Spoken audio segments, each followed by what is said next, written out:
Mm.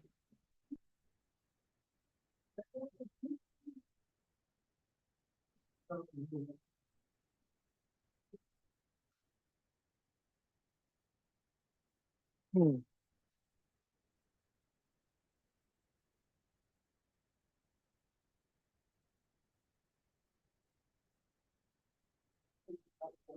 Yes.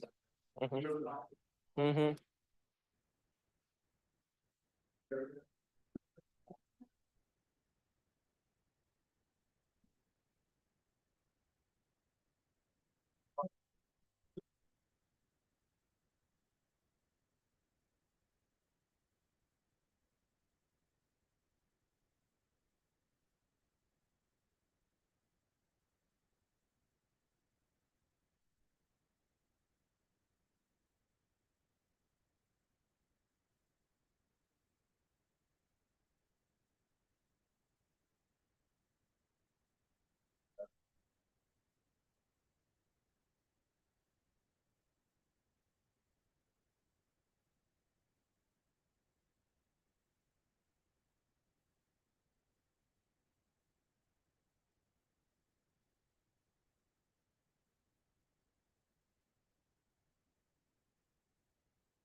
Woman, community.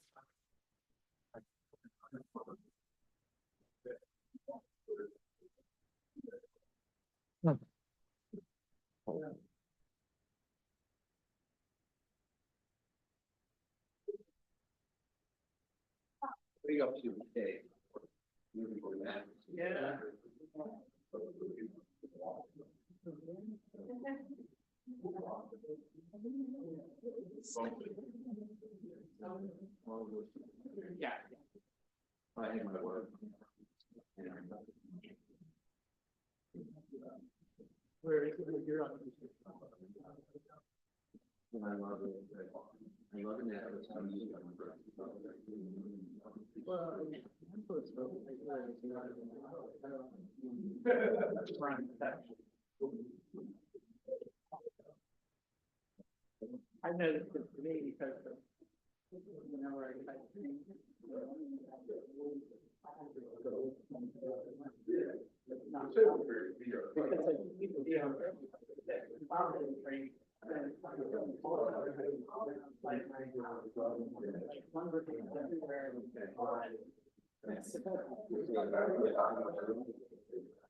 well, I don't like them. I'm not saying I do, but it makes the event not fun if you haven't written on them.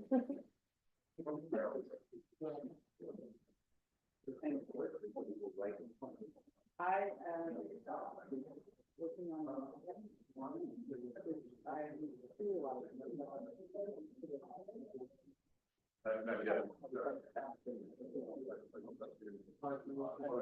lot of journalists have gone there. It's been around. Anyone who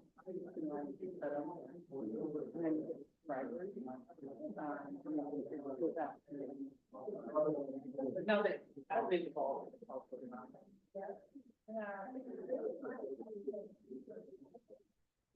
Hopefully. No. I mean, it's a good question. There's some debate about that, but there haven't been people who are trying. Thank you. Yeah. Yeah. And there's always debate or research, but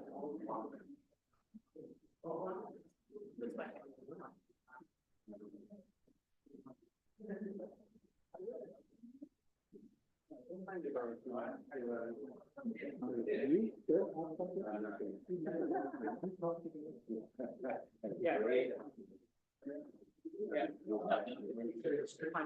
But works in academia, so there are also experience.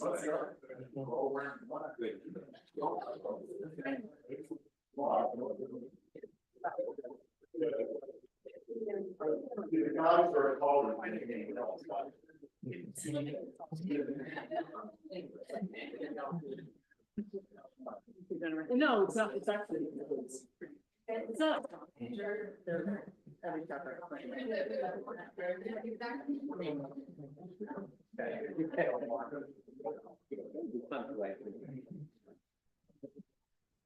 Well, I learned that if it was too loud, or you could find alternate.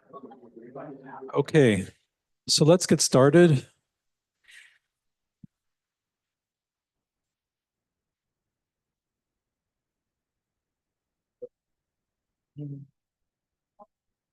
I'd invite everyone to come and sit in the audience, please.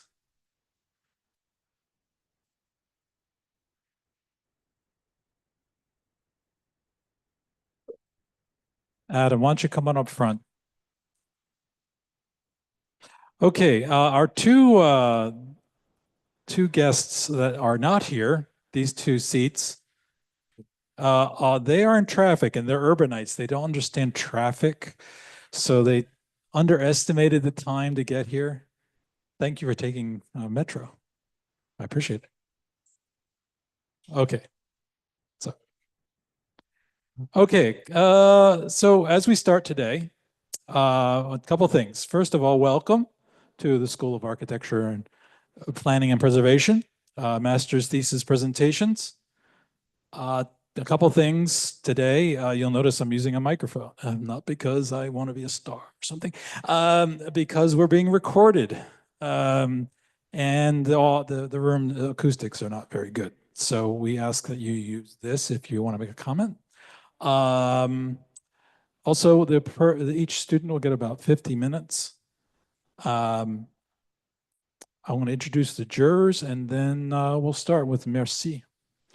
So first of all, there's Elizabeth Emerson. I've posted her full bio on the wall.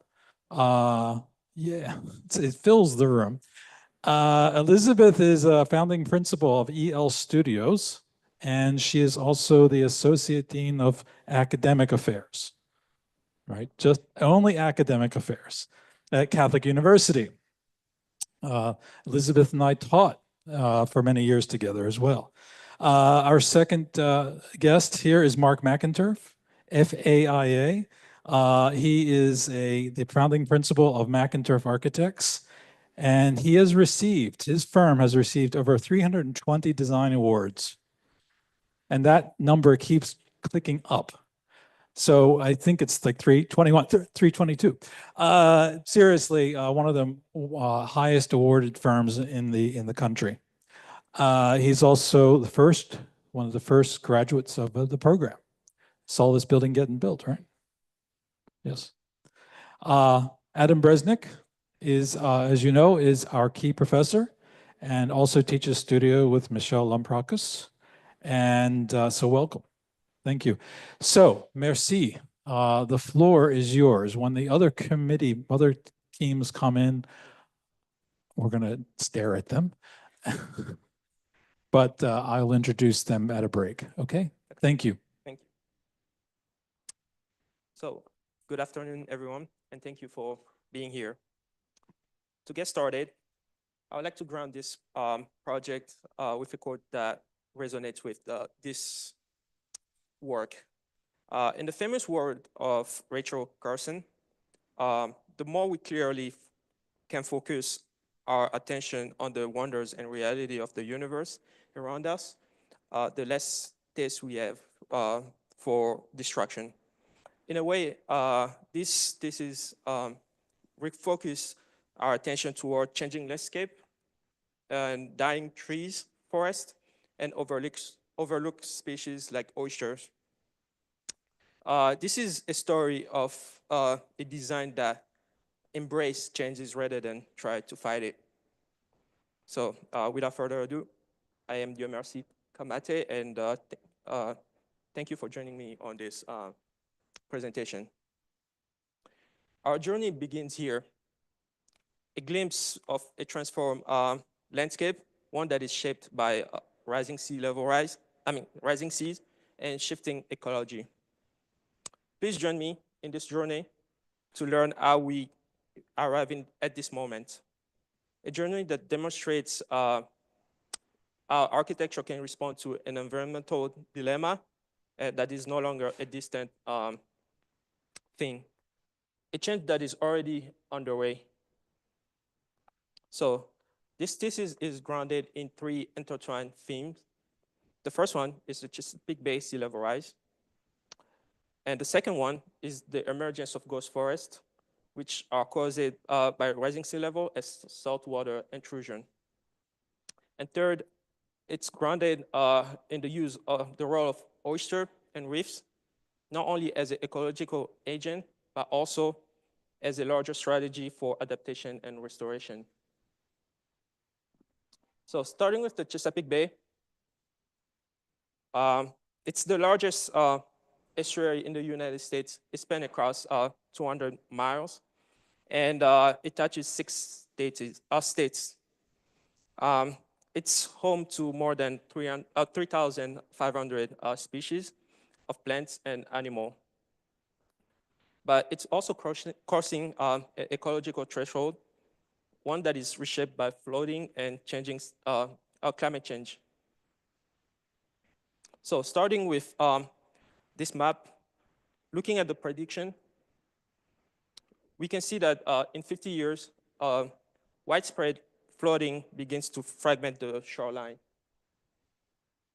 And in 100 years, we see that the entire tract of lands are submerged, and the coastal lines start to get redrawn, and as creeping sea salt replace fresh water.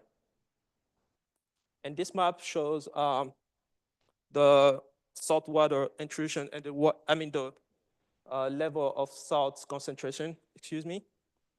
And so with this saltwater intrusion, we see that the soil start to get pushed through and start killing the trees and from the roots.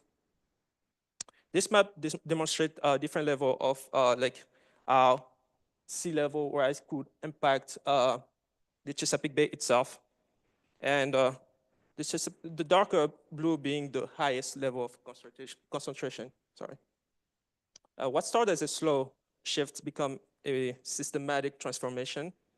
And this project, it's worth noting that this project does not attempt to hold the line or build a wall around Chesapeake Bay, but it's rather a project that embraces the inevitable change that is yet to come.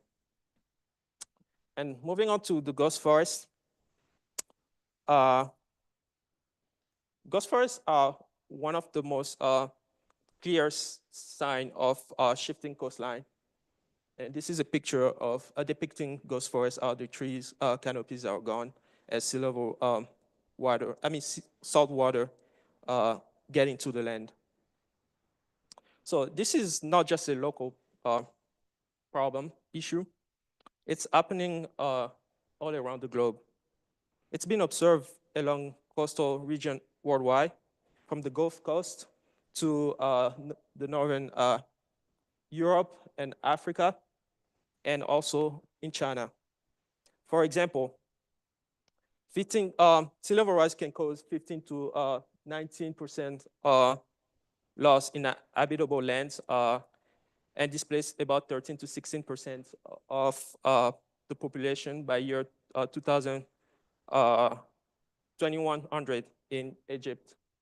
And in the US here, as many as 18,900 square miles of lands could be lost should the sea level rise to 3 feet.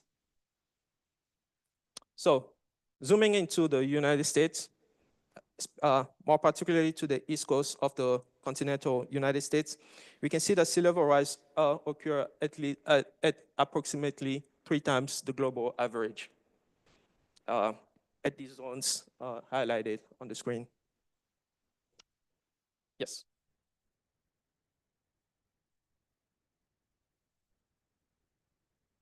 Thank you. So looking at some projections, and some scenario here, with just 1 foot of sea level rise, isolated patch start to appear. At 2 feet of sea level rise, we see that those patches start to merge. And by the time it reach 6 feet, it's a wholesale conversion. Entire forests convert to marsh, which eventually will lead to open water. These are not distant future phenomenon. In some part of the Chesapeake Bay itself, it's already happening. But amidst all of that, one species can benefit from this conversion, and that is oysters. And so moving on to the oysters, oysters can thrive in shallow waters as well as on the bottom of the body of water, any water. I mean, waters where they can attach to rocks and other hard surfaces. Oysters are considered benthic filter feeders. What I mean is they feed by filtering microscopic organisms like algae and organic particle from the water. And it's important to understand the anatomy of the oyster and also their life cycle in order to restore the waters. Oysters begin their life as free-swimming larvae before they attach to hard surfaces. Often, other oysters, they can also attach to other oyster shells. So looking at this life cycle, we see that they mature into reef-building adults. Their filtration capacity, shell growth, and reproduction success, are all dependent on the water condition and also on the surrounding environment. So digging a little bit into the oyster history, oyster once formed the backbone of the Chesapeake Bay ecosystem. They filter water and improve clarity and stabilize sediment, but also provide habitat for fish and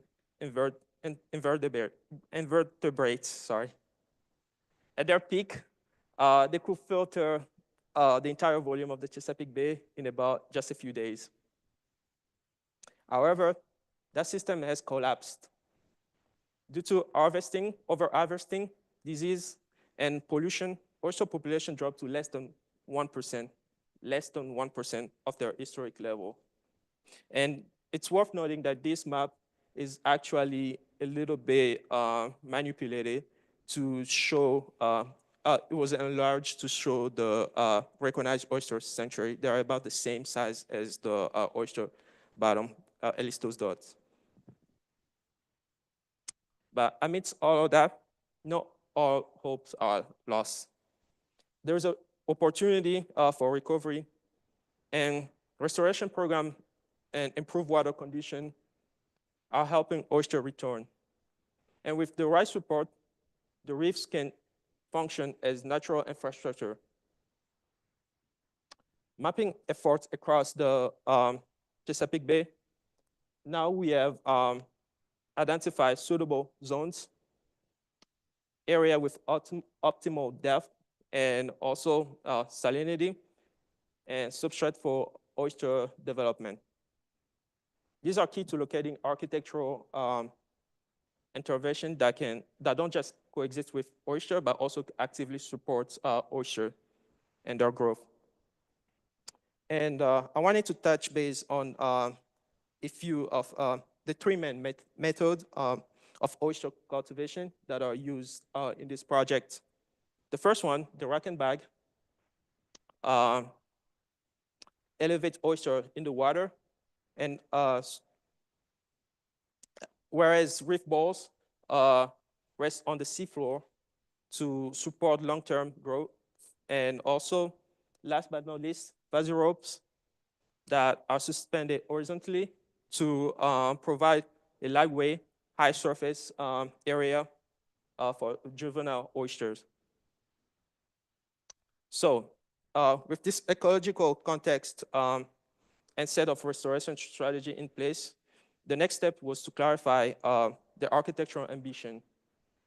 To define what exactly this project is trying to solve, I came up with a research question that seek to answer this question. So, the question is, how can the design of mutualistic relationship between people, ghost forest, and oyster become the basis for resilient public architecture and landscape in the Chesapeake Bay? Well, to inform this decision and also answer this question, let's look at the precedent first. So, starting with the first precedent, it's a project called Oyster Texture by Scape. It's a speculative design for the New York Harbor. It proposed a living reef that composed of woven web that are called fuzzy rope that I mentioned earlier. And they support marine growth and also clean water by harnessing the filtration process and of oyster mussels and eelgrass. And we can see that fuzzy ropes are not just for supporting oyster, but they can also help attenuate the tidal wave of the water. Moving on to the second precedent, the marine education in Ocean Spring, Mississippi. It was designed by Lake Flato architect. It was designed after the Hurricane Katrina. And we can see here that it exemplifies sustainable coastal building, that technique that is in harmony with the ecology and marine environment. It employs a series of, as you can see here, it employs a series of promenade and that culminate to a pedestrian suspension bridge. And we see a series of buildings that are laid out in a systematic way based on their functions. And also there is a clear sense of planning for the future.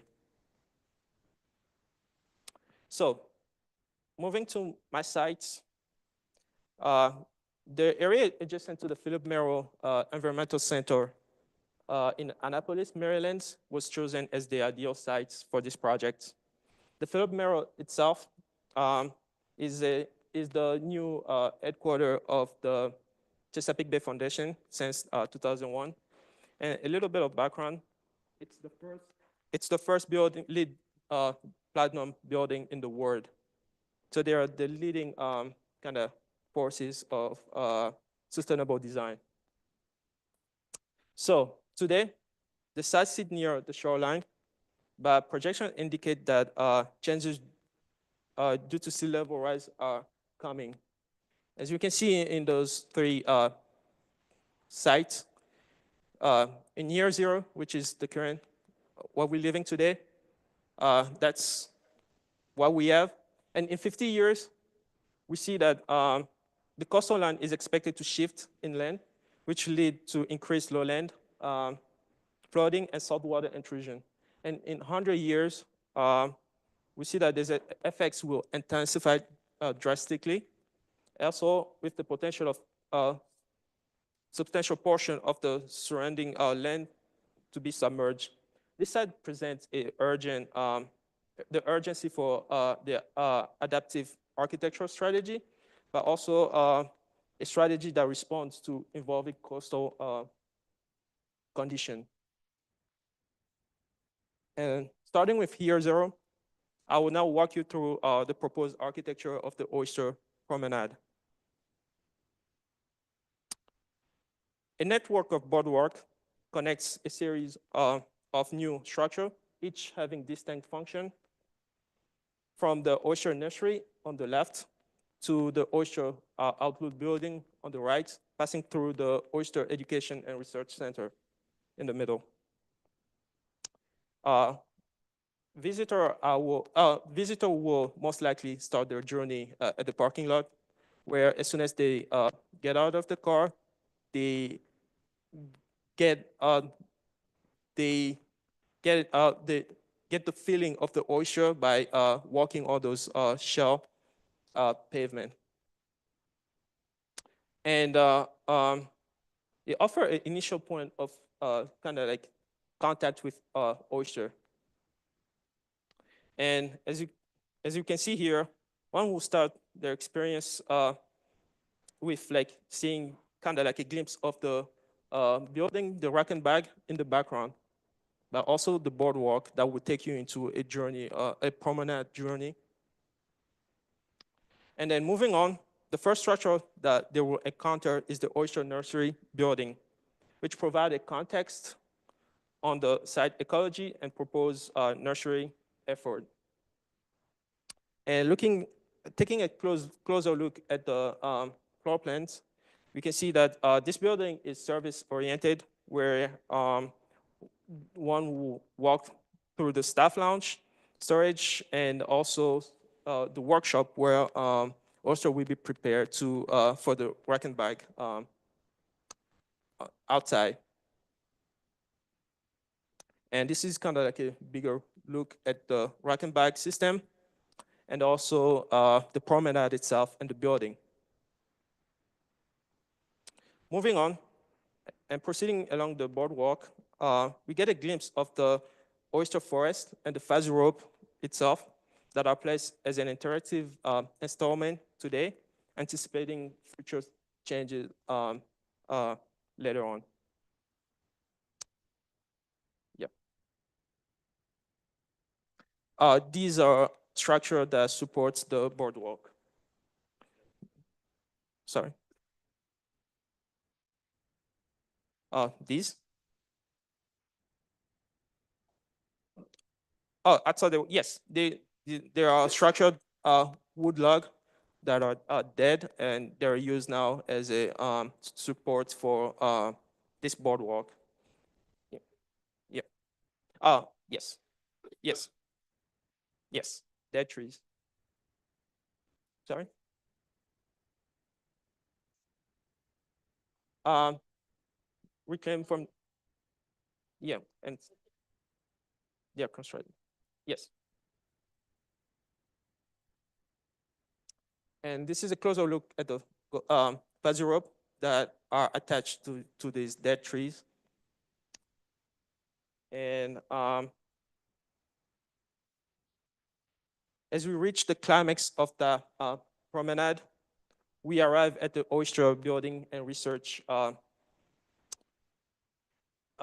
this building sits the art of the project and the forest itself. The building houses an exhibition space, classrooms, and laboratory that are essential to informing the public and also raising awareness about this problem. Now let's take a closer look at the exploded structure. And we can see that the exploded axon reveal a layer of tectonic and of the structure itself. This building doesn't just house research, it performs it. By that, I mean the exposed frame with its articulated connections speak to both the strength and also the adaptability of the dynamic coastal environment. And they are a teaching tools embedded within the building itself. And zooming into the exhibition space, this section illustrates how people can interact with oyster on the outside, but also learn about the oyster inside. So it's a real-time thing where they are learning in theory, but also visually.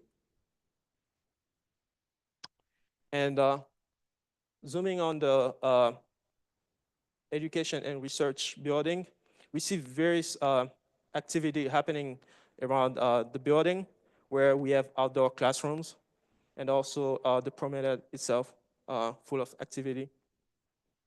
And then leaving the research building, one progress through the forested woodland, where fuzzy rope and reef balls are come together to interact with the public. As you can see, children can sit on it and play around.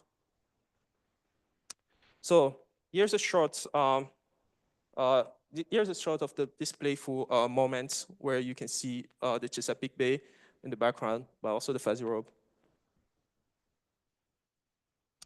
And the promenade ends at the oyster outlook, where the building and the platform kind of expands to the Chesapeake Bay, and one can have a nice landscape view of the Chesapeake Bay looking outward. And this building is community focused, where you have the community room, the bathroom, and also the workshop where one can learn by doing hands-on experience.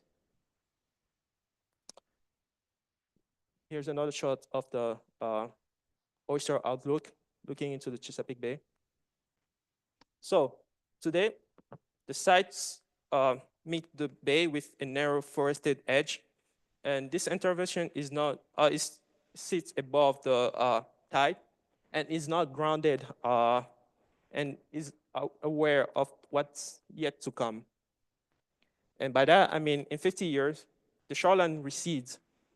Some trees canopy are gone, and the promenade now stretch over water log, and we're witnessing the change happening in real life.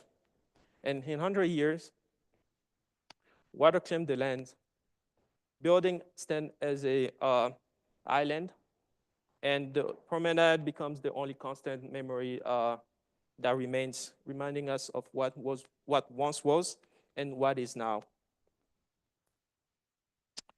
And it's worth noting that while the full life cycle of the oyster is complex, this project choose to focus on three main stages of oyster life: the early spats, the later spats, and the adult oyster. These are the one of the most critical stages of oyster in terms of restoration and water filtration. And looking at the numbers, we see that using the rack and bag method, we estimate the number of oyster racks placed on this site and calculates their growth over time. Starting at year 0, which is today, we see that the site can support about 875,000 oyster, and that number has the possibility to grow to 1,875,000 oysters in the future. And looking at the fuzzy rope, we also estimate using the same format how many oyster can be supported on the site. So the structure, the fuzzy rope offer a defense mechanism for spats and juvenile oyster to attach to. And we see that the fuzzy rope on this side can support about 312,000 oysters in 50 years and 781,000 oysters in 100 years. And the reason why there isn't any oyster currently, it's because sea level rise is not happening yet on this side as of today. These are placed in anticipation of sea level rise. And moving on to the oyster reef balls. Concrete reef balls anchor the underwater landscape. Beyond supporting oyster, they also provide habitat for the oyster, also and stabilize the shoreline. We modeled using the same format, the density per reef ball, and map the distribution across the site. And starting with 1,500,000 oyster today, this site has the possibility of supporting about 2,100,000 oyster in 100 years. So using what we know, the data available to us, we know that oyster can filter 50 gallons of water per day per single oyster.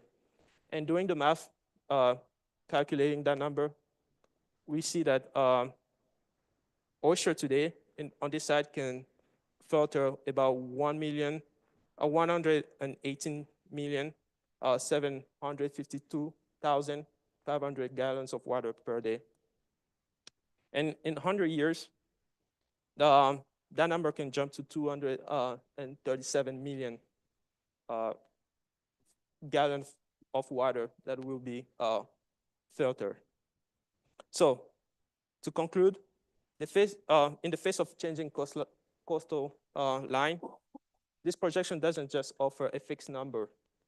It offers a framework for coexistence where architecture works in step with sea level rise and dying forest, and returning oyster to shape a more resilient future for the sites and for the Chesapeake Bay. And with that, that concludes my presentation, and thank you for listening.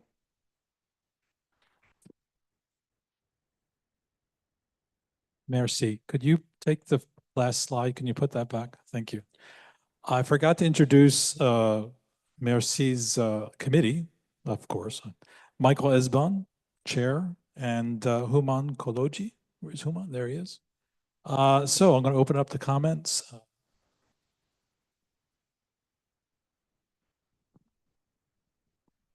First one is just a question. Can you go back to a site map that's somehow in between these two scales? I did not catch where this project is located, other than Chesapeake Bay.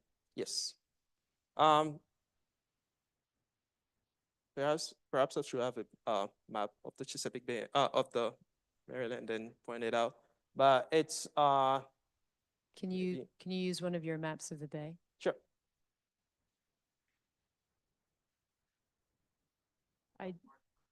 I don't. I'm not familiar with it as a project. So yes, it's. Can I point? No. Okay. What? So it's right around here, this region. But it's a specific site, no? It is. So so do you have a site plan at something? What this scale is 1 to 30? Do you have like a 1 to 100? Like, where's the road network? How are we arriving here? Which way is north? The sites are pointing. So the north is Okay, up. so north is up. Yep.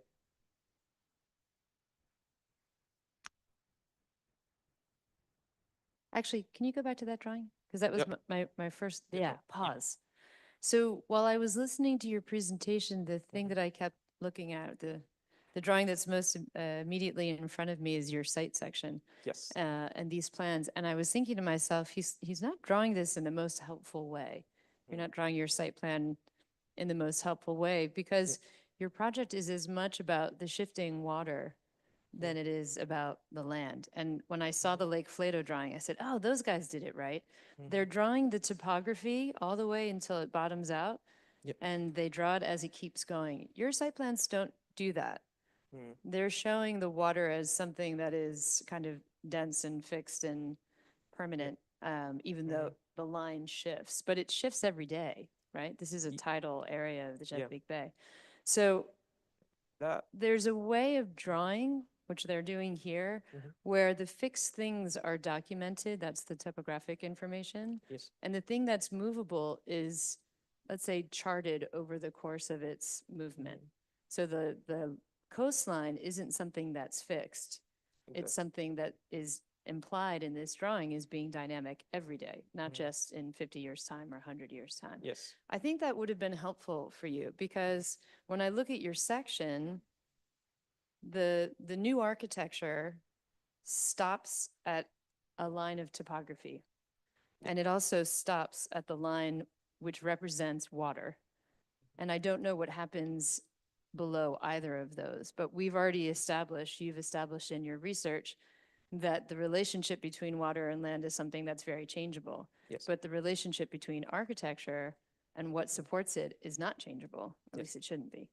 And your architecture should be drawn in such a way that it talks about how this thing will be supported even as it's flooded through the years, Yep. right? It'll flood, it'll go back down, it'll flood, it'll go back down. Mhm. And I don't see that being accounted for right now in plan, in section, or in your detailed drawings of what is otherwise very thoughtful architectural work. But the crux of your thesis isn't really so much about the roof, it's about the foundation.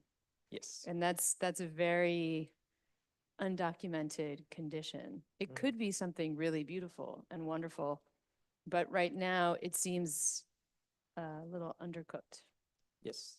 One of the challenges of working on the sites was that every data that I was looking at for the topographic was giving me different information because it's changing all the time.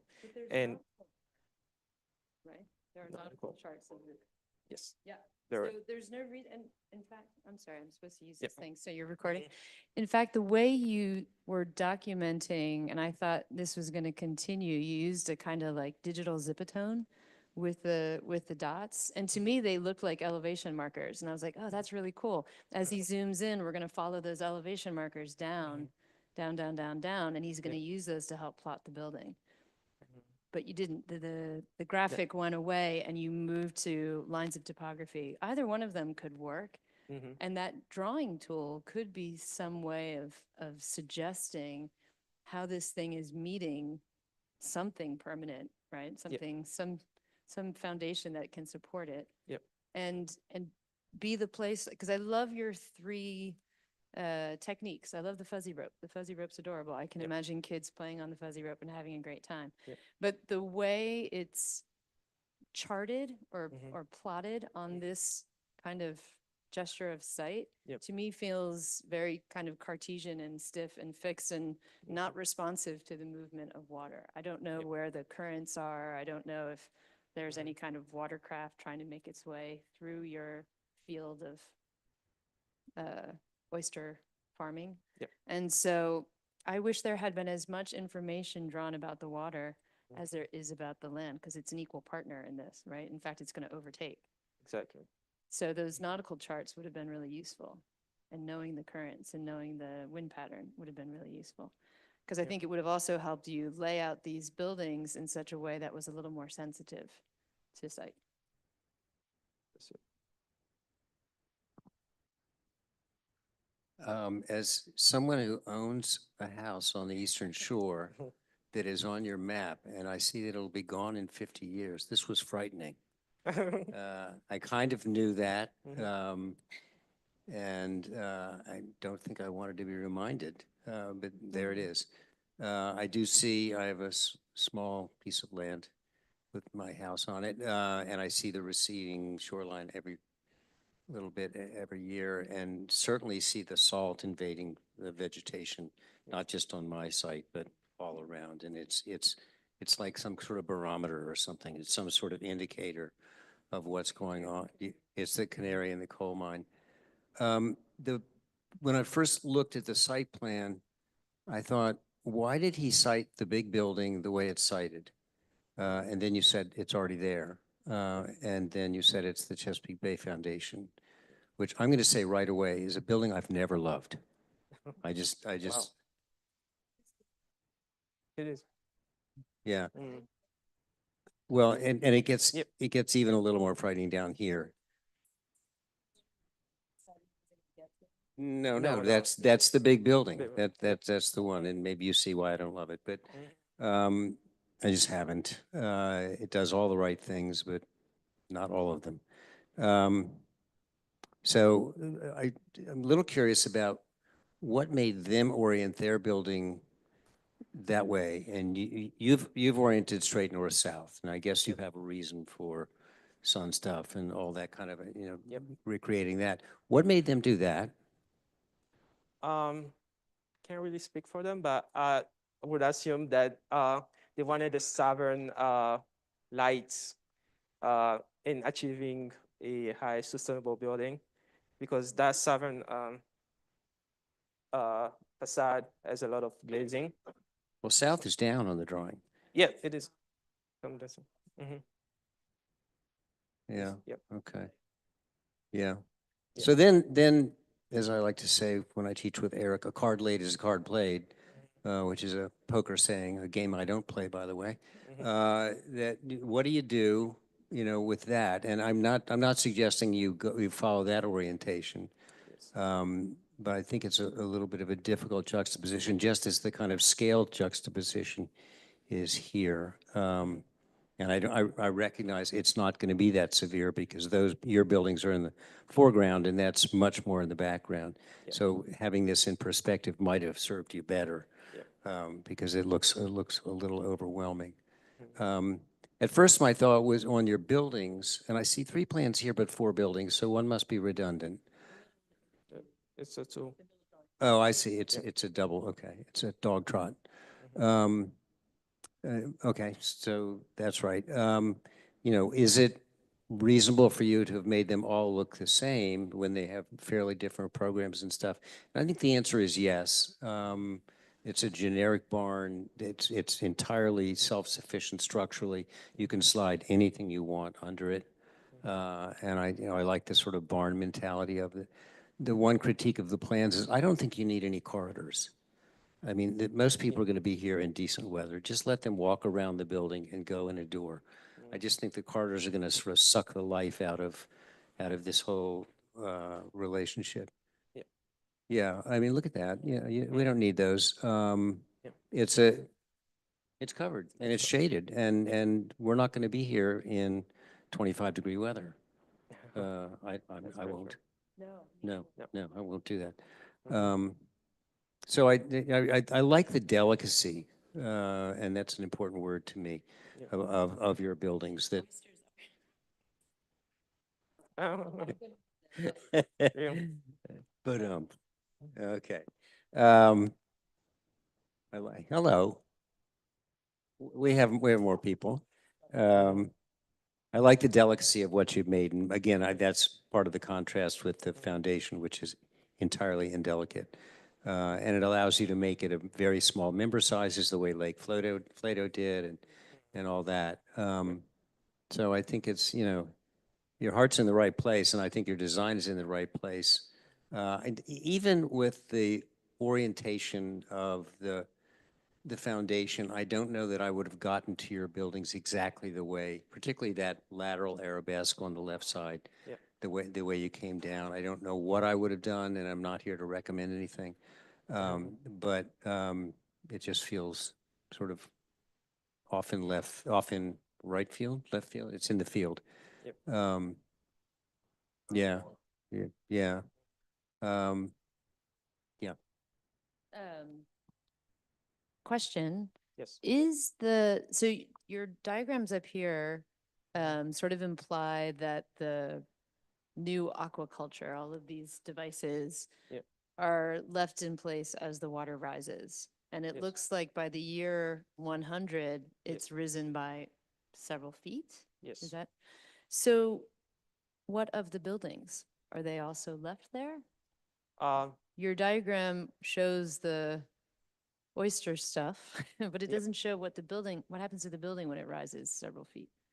this is a more general idea diagram rather than specific to this project, but it's like showing while employing those techniques that might end up in like few years increments.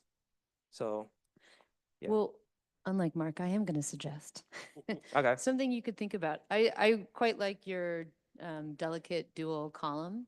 I think it's really you. nice. To me, there's an opportunity Mhm. in that of, let's say, bracketing positions. In the same way your ghost trees mark the water's evolution or the water's rise, Yep. your structure could do the same thing. Like over here, they've marked Mhm. some measuring information on this building. You Yep. could have brackets which would allow your floor level, which I think is constructed entirely in wood, right? Yes. Your platform could rise with the water. It's like the oyster stuff stays down there on the floor of the creek, bay, what have you, whatever this river. I know it's the Chesapeake Bay, but like there's a lot of tributaries and small creeks. Yes. And your structure could do the same thing. So you could have detailed that compound column in a way that allows the building to adapt and change. Yep. And then to me, that suggests, well, maybe the scissor truss isn't the best solution. If we're designing a structural system that's going to be adapted over time, maybe your vertical structure that supports the roof should be following suit. Yep. It changes the architectural language, but I think it could be, if you ever got a chance to do another semester, could be an interesting thing to explore. I would like to point out that during the early studies, I had the idea of creating a floating structure, but eventually I went with this one because floating structure, yeah, permanent, yes. Mhm. Yeah. Yes. Yes. Hmm. I see. Yeah. They could keep monitoring this site for years to come, using the same infrastructure, which could then also be a tracer in telling the story of what's happened on the site. Interesting. Mercy, your presentation was really great about you. oysters, and I've always loved oysters, and I'm totally in favor of more oysters in this world, both for their environmental consequence and also for their cocktail hour consequence as well. I think they're really important. Anyhow, so that's great, right? Yep.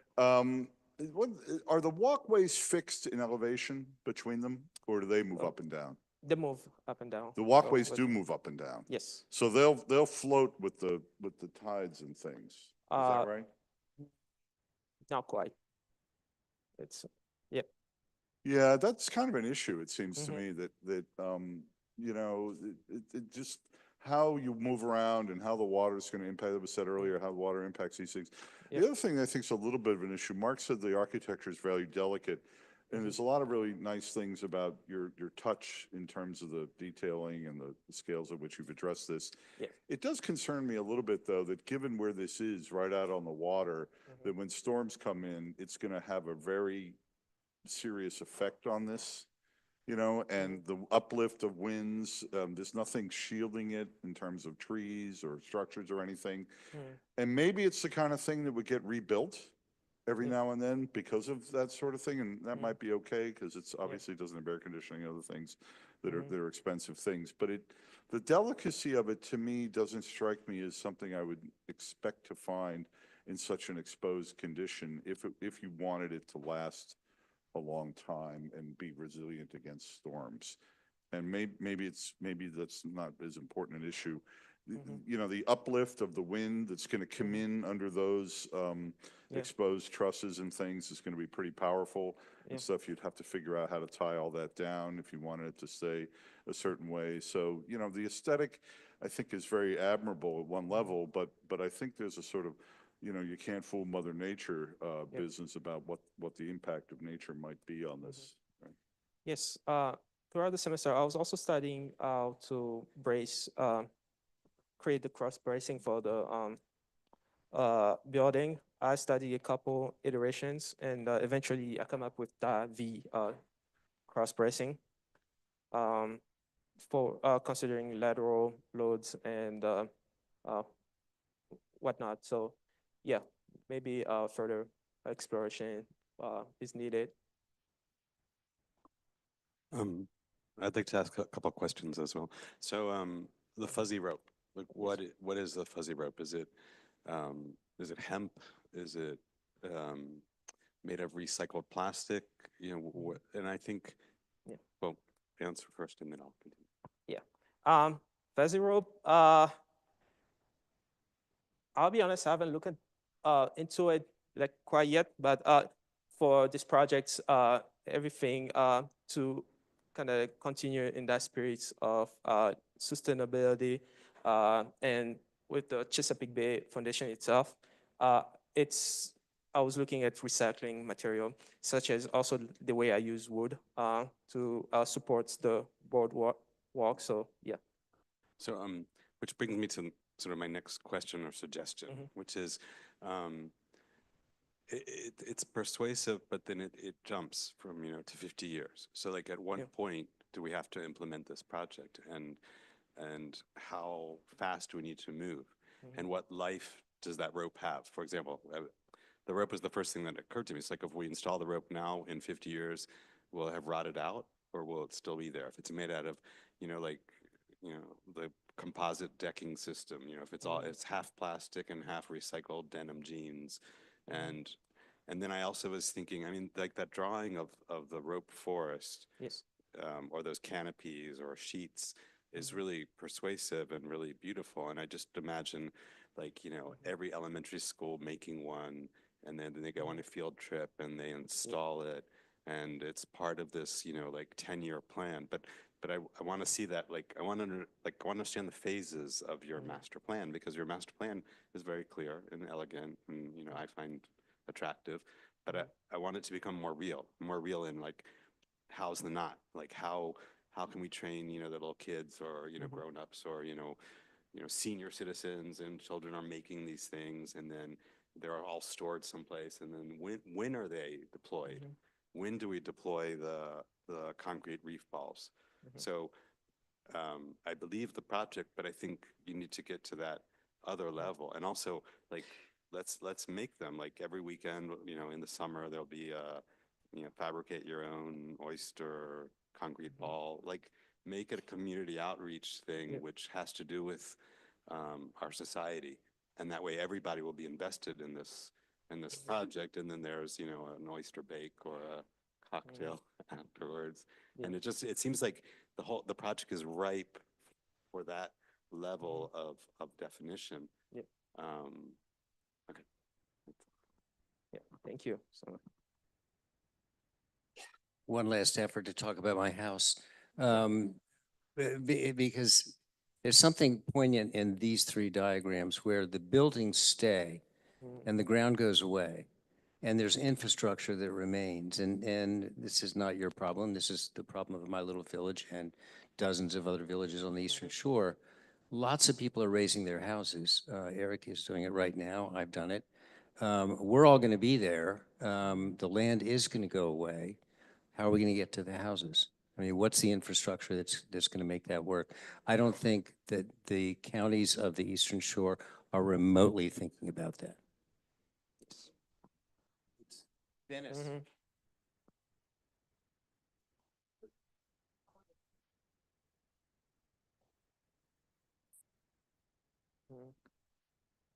It's transparent. First of all, it's like a pool, you got to, well, it still is it's translucent, right? And that whole aspect of what you're starting to do right there, where multiple things come together. Yeah. That green should actually go out and fade out to here, right? Yes. So yeah, so you knew that, and you didn't, you knew that, I you knew knew. it. We I knew. talked about it, and Yeah. where's the transparency or translucency? And I'll get to that. Portfolio.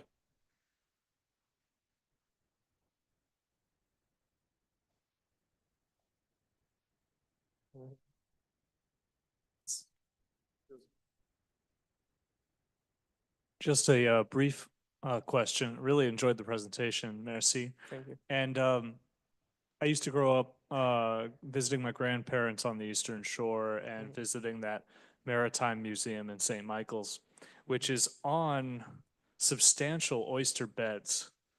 And the architecture of oyster beds has always kind of fascinated me. Did you look into that much? I think there's probably a lot going on right now to try and forestall some of these sea level rise problems. Obviously not to keep out the sea level rise, but to adapt to it simply by manipulating oyster beds. No, I have not looked into oyster beds. One of the major consideration during this whole process was to define the parameters of my project. I could go as well as looking at oysters and doing more research on the oyster beds, but I wanted to also come back into architecture, combine both the two. So defining a kind of like solid outline of what my project is about was one of the challenge, and I decided to go this route. So yeah, but I probably should have a little bit more into it.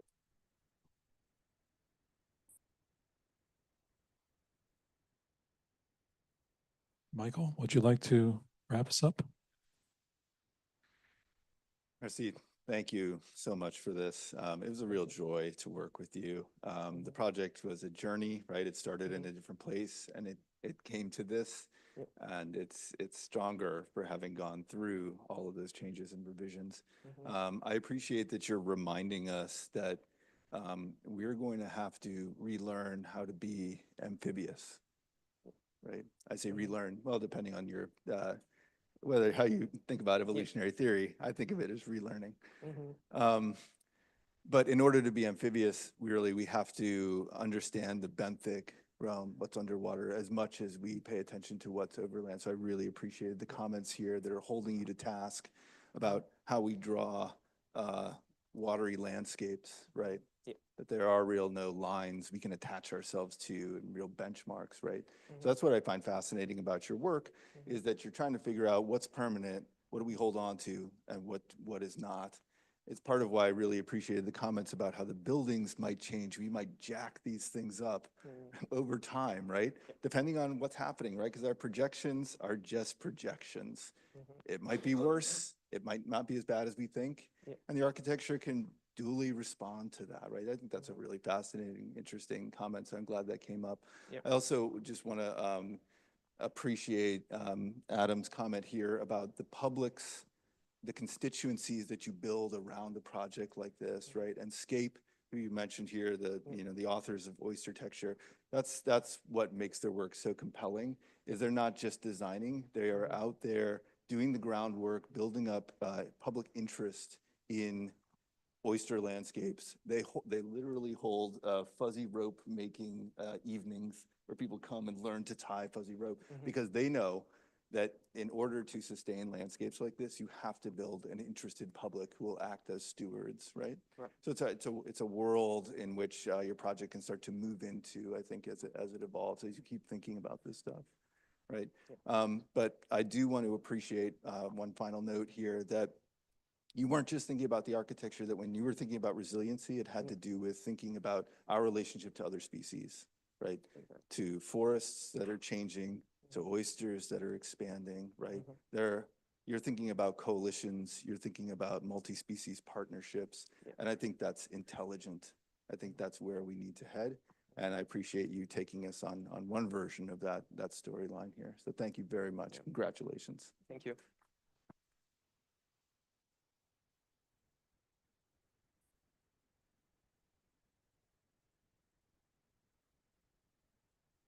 All right, so we're going to rotate 90 degrees.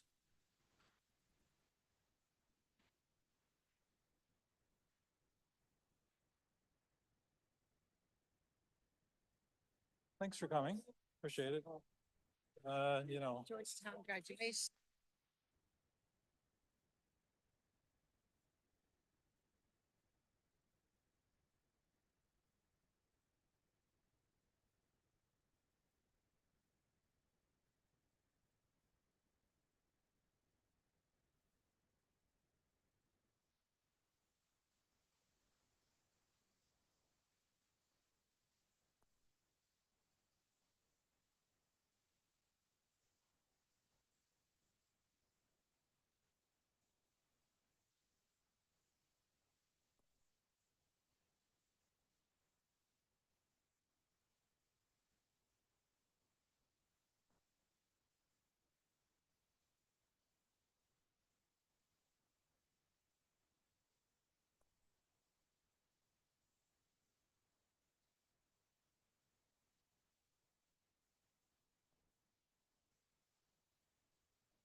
Okay. Our two wayward guests have arrived. Lisa Chomley, FAIA, newly hatched, 2020 class of 2025. Lisa is a principal at Gensler's office in Washington, D.C. And by the way, more detailed biographies on the wall. And has worked in Gensler's office in London, Doha, Abu Dhabi, and San Francisco. And Susan Piedmont Palladino is an architect and a professor and director of Virginia Tech's Washington Alexandria Architecture Center. And you may not know, this is my last time teaching. I started teaching with Susan in 1991, or actually a little earlier than that. And then with Mark, we started teaching together in 2007. That's right. I was a student when she was a visiting critic. We won't talk about how long ago that was. Anyway, I'm digressing. Our next presenter is Italia Brown. Her committee chair is Kenneth Filler and Mohammed Gariapur. Where's Mohammed? There he is. Committee member, yes. The chair is over there. And the floor is yours, Italia.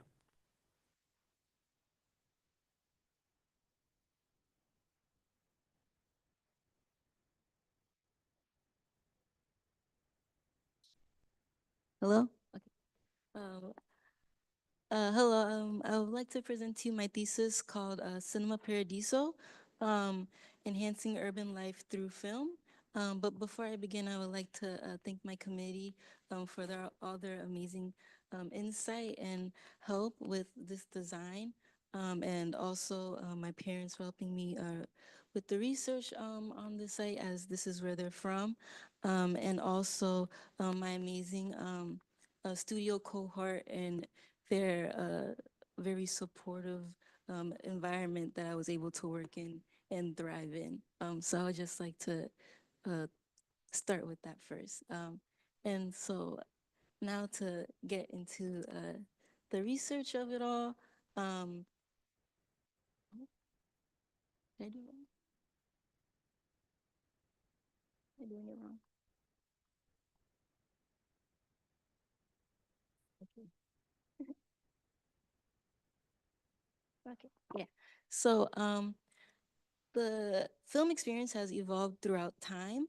Well, the modern experience, film experience. So starting with the more public, in a more public space, allowing for a more communal watching experience before ultimately becoming a more solitary, compact experience or compact built environment through the multiplex, which is more of a drive towards a financial gain from media companies, and ultimately ending in the streaming services that leave a more solitary experience with an individual. And so my thesis question derives from how we can enhance the contemporary film experience to foster a more social engagement, to foster more social engagement and support media literacy, as according to the Atlantic, 60% of people have not returned to pre-pandemic activities, and 35% of people say socializing is not as important to them as it was before. And so this led me to resolve this question through revitalizing an at-risk typology, the cinema, to help foster that urban community once again, to showcase that there can be a thriving community in this increasingly digital age. And so according to my research findings, streaming, as we all know, is predominant in our society due to the convenience, and due to the convenience of the of the entertainment system and how accessible it is and how personalized this experience can become as you continuously use it. But because of how solitary this experience is, we're losing a fundamental aspect of what film can do for us as a society, which is this intercultural connection that it provides through the various genres and themes that it presents. So these themes and genres can provide multiple views uh, that creates endless discussions on the various social impacts and culturally significant history and heritages that are that exist around the world. And so it provides this cultural lens through various different artists that viewers get to view and get to spread as well as, yeah, get to spread as they watch it. And so this ultimately falls into film history as overall film did not exactly start as a very diverse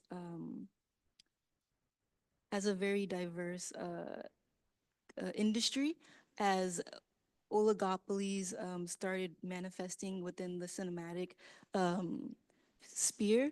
The it became predominantly a white centric Hollywood lens on film as it was distributed around the world, meaning that diverse voices and independent filmmakers were becoming more isolated and mute to the film discussions in our society. And so film has become something that you can experience as a more experiential aspect, and something that has evolved into a physical space, as mentioned before, through the the urban cinema or the cinema itself, kind of giving one communal joy, a space for an expression of art, entertainment, and education, but also a physical space, the actual cinema, educational facilities, places that could increase economic activity and social activity, and then also cultural programs as well, as they use film as a tool. And so this analysis also manifested into the actual cinema typology itself, and how it could be both a tool, a physical tool of art and education, as well as an activity to promote community engagement through communal joy, and then also promote social interaction and viewing as a community as a whole as well. And so based on the research that I have just told you, cinema is, as we all know, global, universal, a global and universal cultural tool, media aspect. And so to help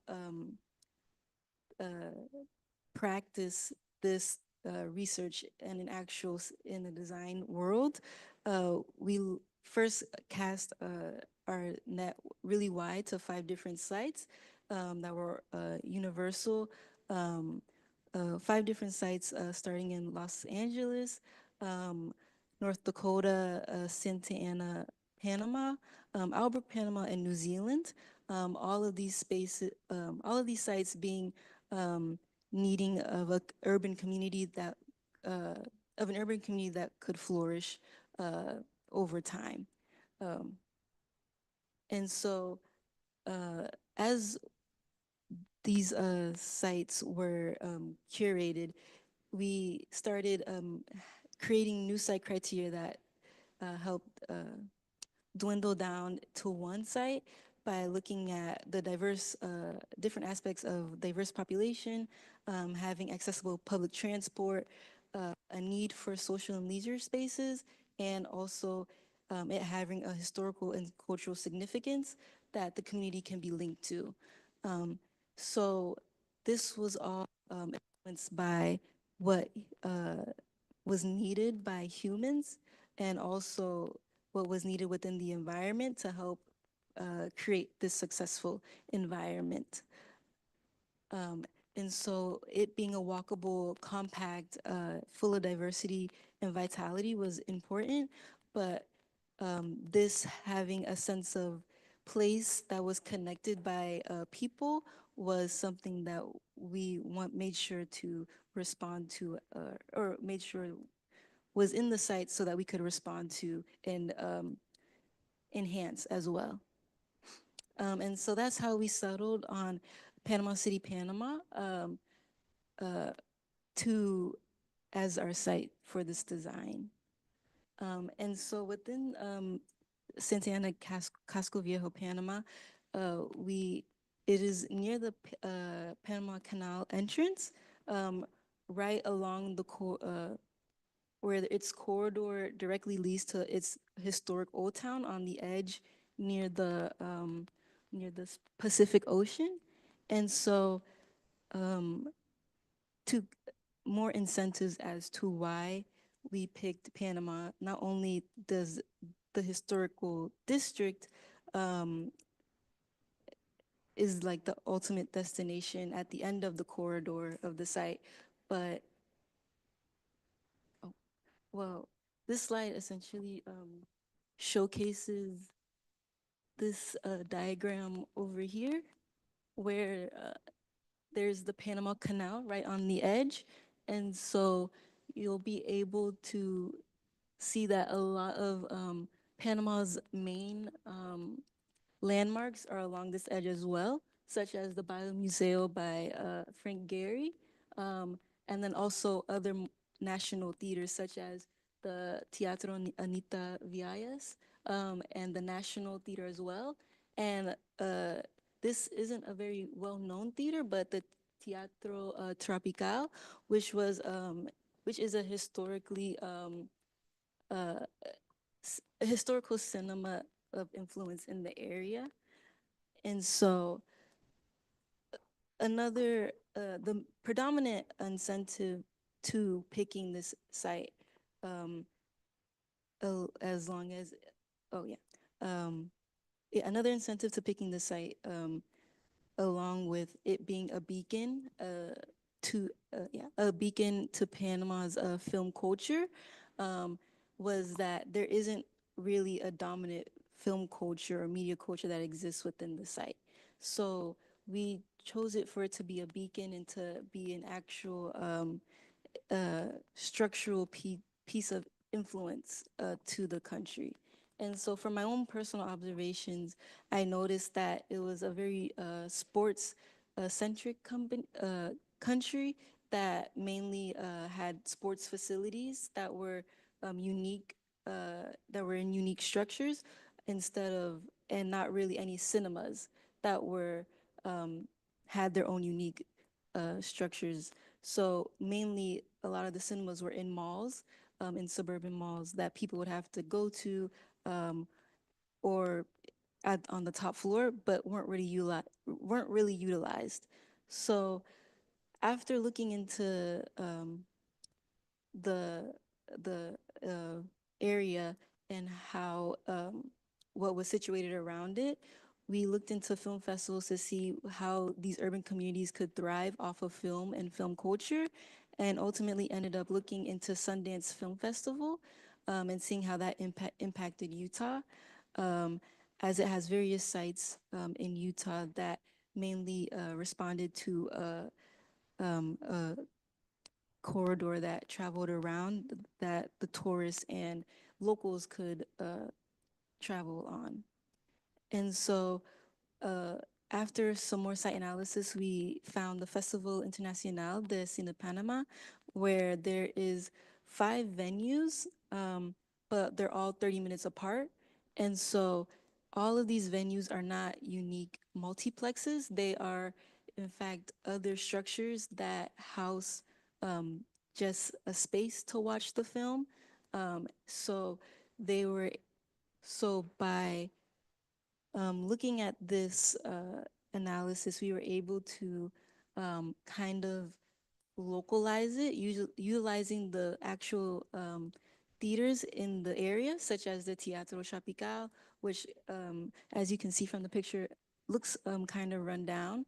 And then also rehabilitating or not rehabilitating, but utilizing the National Teatro de Panama and also the Teatro Anita Vialles, so that way that film can be used along the corridor in a more walkable and accessible sense for locals and tourists to be able to mingle along with different age and socioeconomic um, groups. And so this ultimately was this the Sundance Film Festival ultimately helped us get to this, as they are also wide, like an hour apart each. So analyzing that and being able to apply it to how it wasn't as accessible, like the Panama's film festival. And so looking at the various program skill ranges, we saw how this one typology could be placed into various different urban contexts, and how this context could be able to generate an urban community throughout different cities that the multiplex is in. So having the film festival not only in an accessible walking vicinity, but in a space that was but in the existing spaces that the film festival picked, allowed people to uh, explore more of Panama and learn its culture. And so, along to the design approach and how we approach uh, this design project was the theories. We looked at various ways of how we ourselves experience film. So we looked at film as its own cycle with the hero, with the hero's journey, and then also I also looked at my own film experience, and also the average typical film experience as um, different users of a multiplex would have different experience compared to like a cinephile or someone that just casually likes movies. And so then we also looked at like how these different users would use the cinema throughout the day, as um, throughout time in history, the cinema would have different programs and also different programs, and then also people themselves have different ways of viewing film and the in media itself. So we then use this to showcase how the program zones would be more of a cycle, a continuous cycle that um, forced movies into a more intercultural education, reflection, and production cycle that kind of surrounded service, as it kind of feeds in to how the cinema will not only be some place that you can pop in and pop out for a movie, but a place that you can go to and exist in for a longer period of time and communicate and socialize with others. And so this led us to various cinema categorizations, categorized by Van Olfen, where there's 4 different categorizations, such as the fixed focus, spot focus, multi-focus, and customer focus. And analyzing these cinema precedents and their various programs and how they align based on the categorizations helped us identify how the program could facilitate the community in its own way. And so we mainly fell on this quote that helped us understand film in a more human context, such as how people on film actively contribute to the ways in which people are understood and experienced in the real world. So as you're viewing people through a lens, you're able to see how they live and kind of experience it and relate to it in your own way. And so a lot of the design kind of speaks to exhibition of others and others and oneself as you view film. So as you walk through the building, you're able to come through this urban promenade as you enter the site. And as you enter the site, you come along a more site-centric promenade with the arcade. And so as you come along this arcade, there's various uh, community based companies, or not companies, but vendors, such as an existing market that is now redesigned into the building so that they have more of a permanent space, and coming along that promenade into into the main public plaza where you would be able to see a film itself projected onto a screen, such as in that perspective on the end there. And so as you were to follow through this promenade, you're still um, having this more local and communal experience as you're experiencing the Panamanian culture of vendors along the street and getting to know the social integrity of the country as you come along this main arcade promenade, and eventually um, uh, bestowing yourself upon a screening room that a local could be exhibiting their own film in, and learning about their experience in Panama through their eyes. And then um, as you continue throughout the site, you can experience different spaces such as different learning hubs that can be utilized by, and study rooms that could be utilized by not only the occupants, but also locals that aim to learn more about media and what media can offer, so that they also can enhance their own skills. Um, and ultimately, as you travel back through the site, you'll be able to experience a cinema gallery that can tell you all about either film history or maybe a special exhibit on film, an introduction to film genres if you're new to film and wanted to learn more about a specific movie, and then coming across the various cinemas that have that in total equal about 2,000 seats, enough for a film festival to take place and enhance Panama's voice along in the film industry itself. And so with this design, we were able to not only cater to the locals, but also create a sense of understanding with people that come to visit in aim to learn more about Panama um, by exhibiting and exhibition.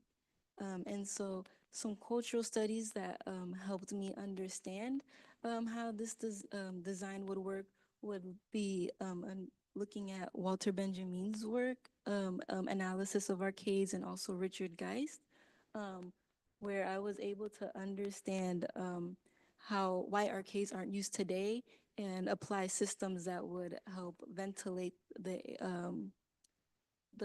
arcade accurately with passive cooling. And with Shumi's work, the Manhattan transcripts, how people would approach and feel welcomed in this space as well. And so with my site analysis, I was able to understand how the design approach could cater to not only the average film goer, but also people that really just want to learn more about film or just use film as a resource to learn more about media in general. Um, so yes, thank you for listening. I would love and appreciate your feedback. Thank you. I'm going to open up the comments and questions, but I usually don't do this, but I have to do it. One thing I'd invite you to do is come and look at the sketches and the study models. I was always impressed with how Italia would ask me for something like, "Was there a reading I should do?" And I said, "Yeah, try this." And she'd come back and she had diagrammed the readings. These drawings up here are not traced. They're actually her diagrams of readings. And then she did a model of a diagram. She did a diagram model. So I have to point it out because you're not talking about, you're standing in front of them, blah, blah, blah. But they deserve to be looked at. I love that you started with that because I was actually going to ask if you could talk about the building.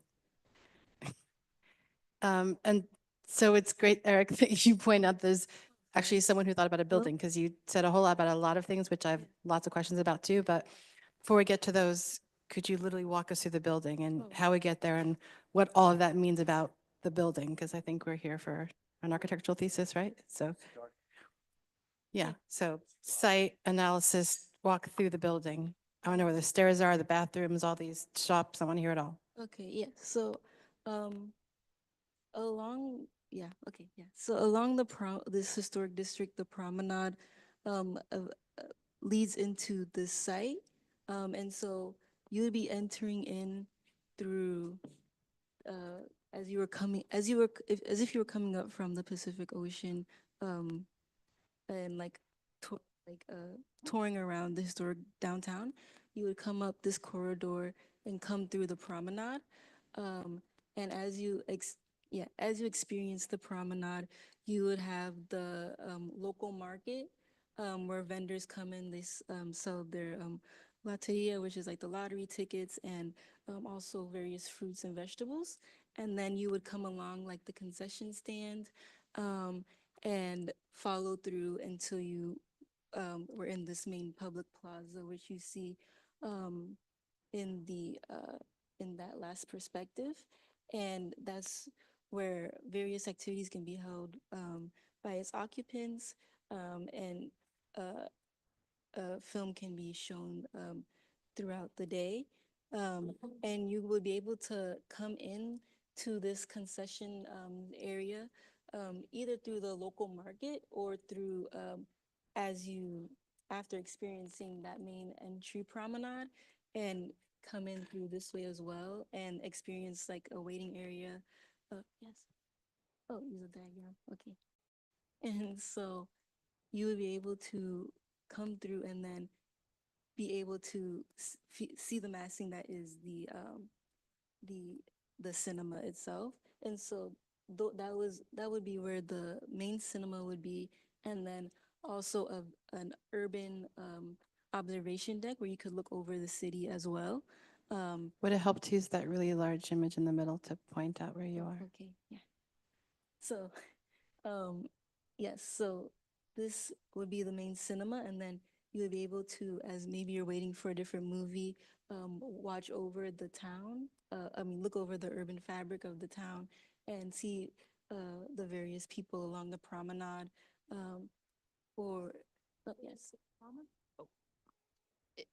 Is the promenade elevated above the sidewalk? No, it's street level. So everything that's light gray is below grade? This is this is an existing building. Yes.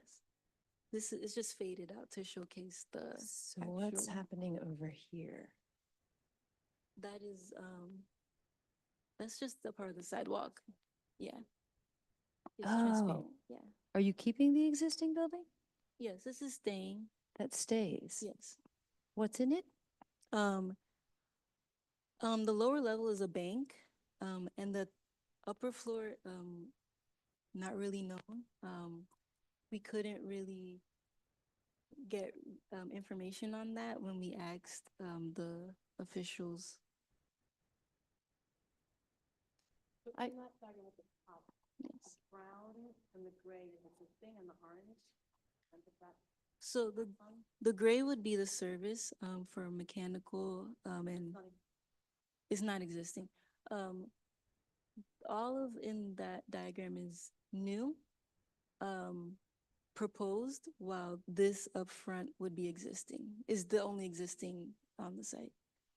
So the arcade, which I think Yes. is the big perspective to your right, Yes.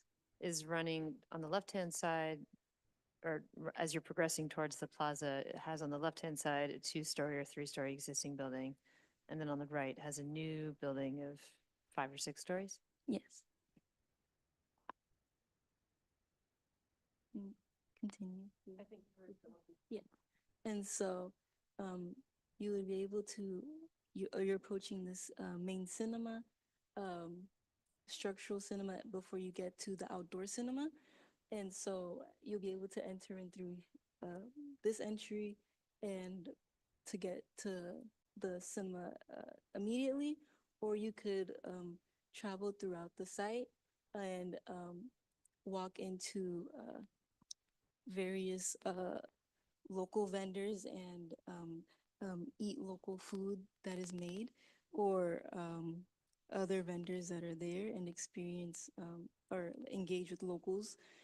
And then you would continue throughout the site and have introductory exhibition spaces of different genres of genres of movies before you ultimately come across special exhibition spaces that can showcase, oh, yeah, special exhibition spaces where people can showcase longer feature films that they have made before you can turn into the actual learning hub where you can, after viewing these films, learn about the themes and what drove them to their completion, and or also workshop your own. And then you could, oh, and then, yeah, various courtyards are adjacent to that also allow people to exhibit, watch other, watch people that are interested in making film as they practice and get ready to, or rehearsing their own cinematic scripts or whatnot. And so that is also a space that allows exhibition, but in a more real sense. And so that's right adjacent to this actual cinema gallery that can also serve as a pre-function space, as well as along the concession stand area where a cafe sits. And then as you go up the levels, you'll have the actual cinemas alongside like the cinema galleries still, and also more panel and lecture halls that relate to the that correspond with the learning hub and are facilitated with the production bay, which is that dark yellow bar. And people are able to use that space for media training, or if they would like to use the studio to record their own sound bites, they could use that as well, or they can practice video or music editing and then also screen it as they would like as well. And so mainly, and then as you would travel up, it's more academic. So the media and archive library is on the top. Yeah, as a beacon to the learning more about film. How many theaters? There is around 10. Yeah. Yeah, 2,000. Yes, because there's 5 in and out theaters. There aren't necessarily cinemas, but kind of like amphitheater type seating that people can walk in and out of for short films. And then there are the 4 special exhibition spaces, and then the actual 4 cinemas on the top. So around, yeah, 10, 13. I kept looking for something that looked like a theater to me, that there was an overt shape to it. And going back to the images you showed, I think it was the one in Toronto. There was a long, low building and then a raked seat on the bottom of what is obviously a theater.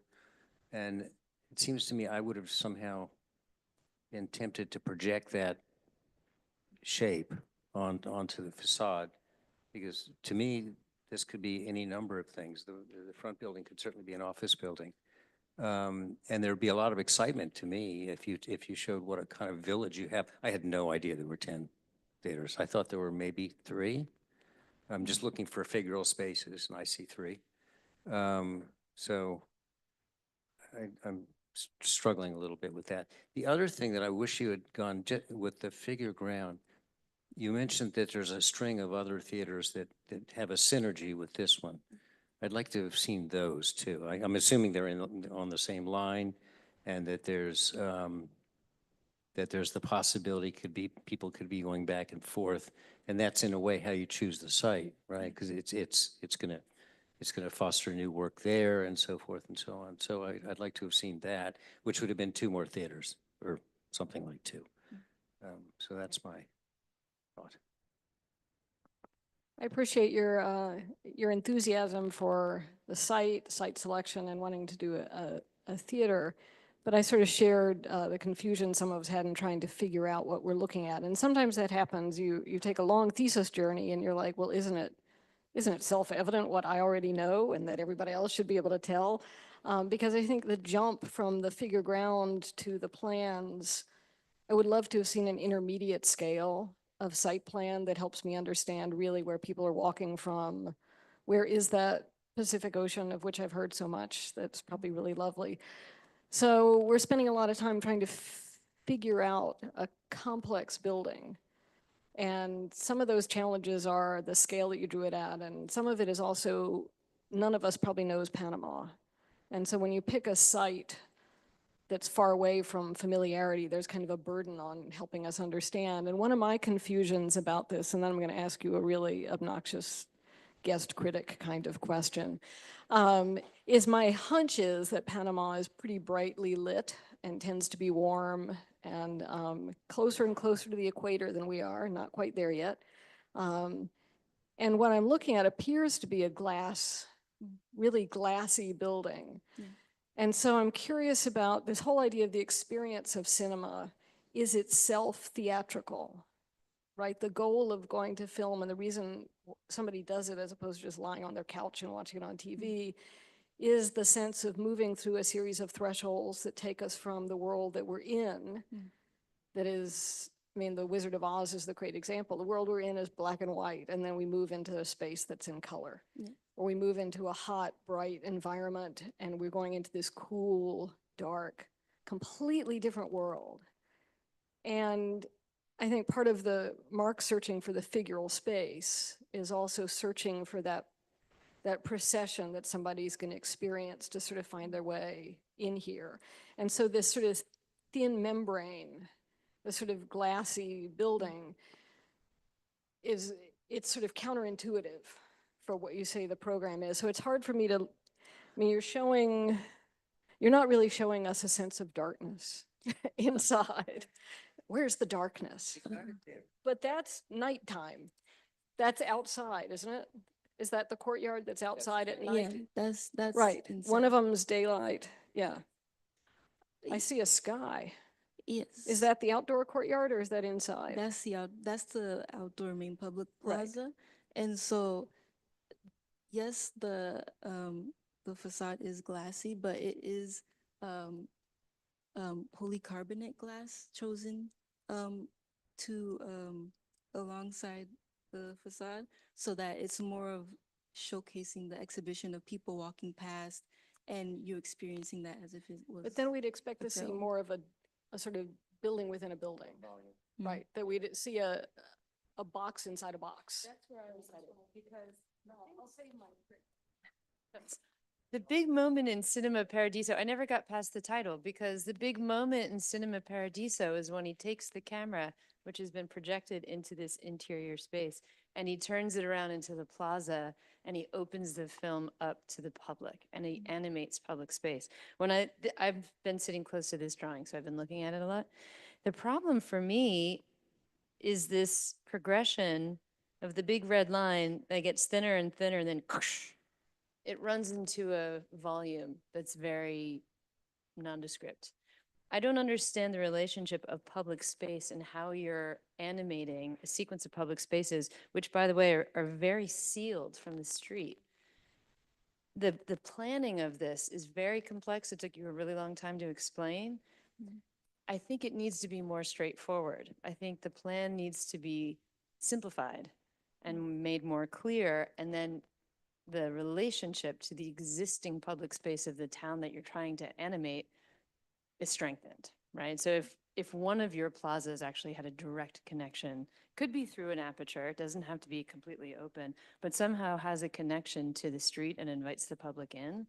And then that the two squares, you have sort of an Italianate plan here with the two courtyards. It's like one's the civic and one's the commercial. They don't have a touching relationship. There's buildings blocking our way. And so it feels almost like your architecture's in the way instead of being the thing that celebrates and collects people. The name really did a lot of work for you at the beginning, which maybe was in all of our brains. So I guess we should admit that that did some work before you spoke. And I don't know what's in your favor. I guess I'll start with that. But I think that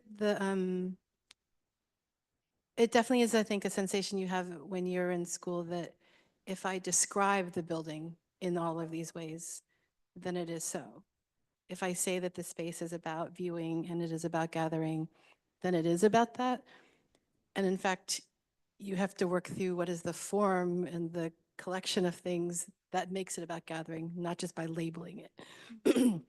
And so I guess I think that your presentation was really largely about the backstory, which I have some questions about too, but in fact, so much less about the building, right? Like wrestling with what all your ideas meant about form making, which I think is kind of the goal, right? That everything you said are these diagrams, I guess, but that isn't the way we talked about it in terms of here's how you enter the building, here's its connection to the city.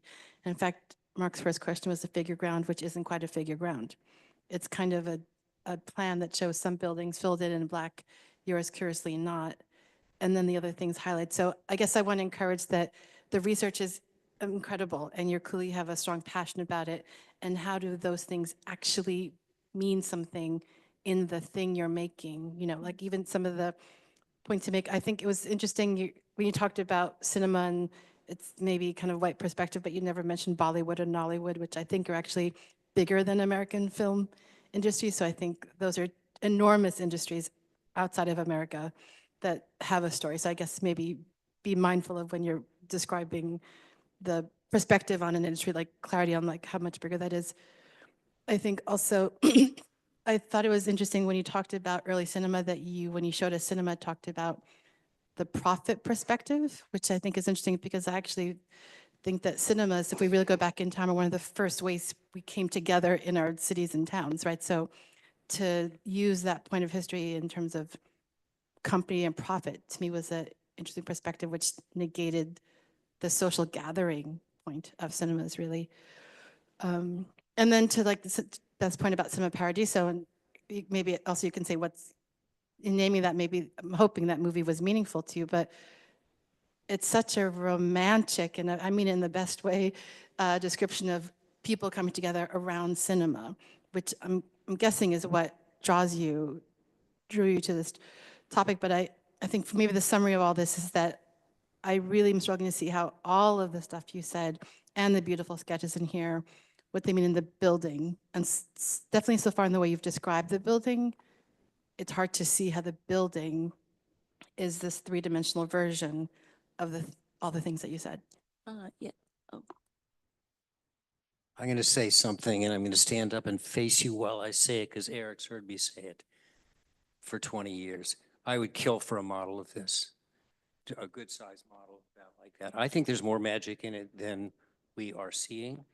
Because I think it really is, in a funny way, it is kind of cinematic because it's a series of vignettes, and we're trying to put the vignettes together. And the only way I can do that is with a model. So my office is infested with models. And I just don't, I don't think you cannot make a good building without a model. Now, you're not asked to make a building, you're asked to make a presentation. Because I do see inklings here about this little hidden city of cinema. You know, it's with complex relationships between things that are sort of like a little city. But I'm making something out of pieces of a story. I mean, I think there's generally architects love movies, and I'll use the lame term instead of cinema and film, just call them movies, because that's what we called them when we were kids, flicks. And so my question, it's really for you to think about, I don't know what the fate of this is. I don't know if this gets tied up in a final document, if you're gonna do more work on it. But there's a set that's architecture and a set that's cinema. And when they roll together, the Venn diagram has an enormous overlap. And there's a lot of stuff in that overlap. In some sense, film language uses architecture as a metaphor, like when you hear people talking about breaking the fourth wall. That's what perspectives are cinematic. And then architecture uses language from cinema about procession and frame. And so I know what's in my overlap, in my own Venn diagram, but it's worth you thinking about what's in the Venn diagram. You really did not talk about the relationship of architecture and film. And particularly if the part of it is about the city. I mean, sometimes, the city is, if you leave a film after something has been totally transforming that you've watched and you walk out and the city looks different to you. And that's back to that threshold experience. So even the sense of making sure you highlight where the doors are, where do people come and go? Because that coming and going is really magical. I mean, I could name the films that have done that, where the city looks different to me when I walk out. And then you'll have days when you're on Metro and you come home and you're like, that was a Fellini day. Right? I mean, we do that all the time. And so just for your own way of developing a narrative where your description of the building lets another viewer, maybe it's somebody looking at your portfolio, get in a little bit of that shared communal experience that's at the core of what you're trying to do in the first place, which is understanding, hey, we both love films. Let me tell you how this is a place for that. Because I think, like Mark, I think it's in there, but it's not self-evident. And I'd encourage you to think about that. And what are those points that are in that Venn diagram, the overlap? Unlike film, which is two-dimensional, public space, architectural space is three-dimensional. And that's kind of what Shumi's getting at with his diagrams. I'd like you to make a Shumi diagram of this thing that you made here, which would loop around like this and then come back. And those are his transgressions, right? He says, the city presents to you a linear sequence of spaces, but we as human beings do not occupy them that way. We move around, we bump into things, people cross our path, the bike guy goes whizzing by. Those transgressions are the things that make experience, and that's what he's expressing in those diagrams, which you have very lovingly, drawn. Now go back and take the lessons of those diagrams and think about how can my architecture make the frame obvious? That's what he's talking about. Expose the frame so that people can choose and animate it the way that they wish. That's the difference between three-dimensional space and two-dimensional space. I was thinking about the comments that have been made about the urbanism and things, and I think it's a really interesting thing to think about. Like when you go to a movie in the middle of the day and you come out and it's still light out, it's amazing. You're right. That's sort of the most shocking thing at one level. And I was thinking about the sort of things, the way cinemas in general work well in cities, right? So, for example, in Broadway, along Broadway, the houses are almost always in the middle of the block. You never see the theater. You see the marquee and the lobby. Because theaters themselves are, by their own nature, are not things that make good streetscapes because they have to have solid walls, right? And so I wonder a little bit about what the urban context would be like around with some of these, I think that have, there, I know that the theaters are, there's a corridor there, but when there's not something going on, what's that really going to be like there? So that's one question. The second question would be, if Mark would kill for a model, I think he's absolutely right. I would kill for a kind of Noli plan, so I understood the lobbies and things and what you were seeing that way, because the plans are a little bit hard to read in that regard. The other thing is the way in which, you know, going to the theater, the public experience and the making of cinema, maybe they're two different things, but going to the theater in itself or going to see a film is a theatrical event. You know, and when you cross that threshold between the lobby into the house, you're suspending disbelief, right? You're going in, it's an act of will to sort of believe that what you're going to see is something that is, even though we know it's a fiction, we sort of sit there and believe it might be real at some point in time, and that's a very magical experience.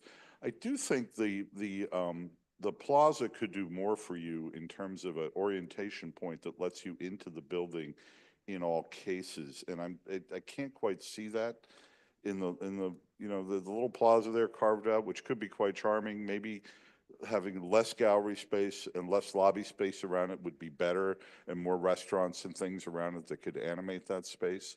One of my favorite, and this is not a movie house but a theater, is a theater in Rome I used to live down the street from, and the lobby was tiny, and I could always tell when intermission was going on because everybody would go out in the street, and so the noise of the street would really rise, but it was a central point, you know. And I think what I find is that the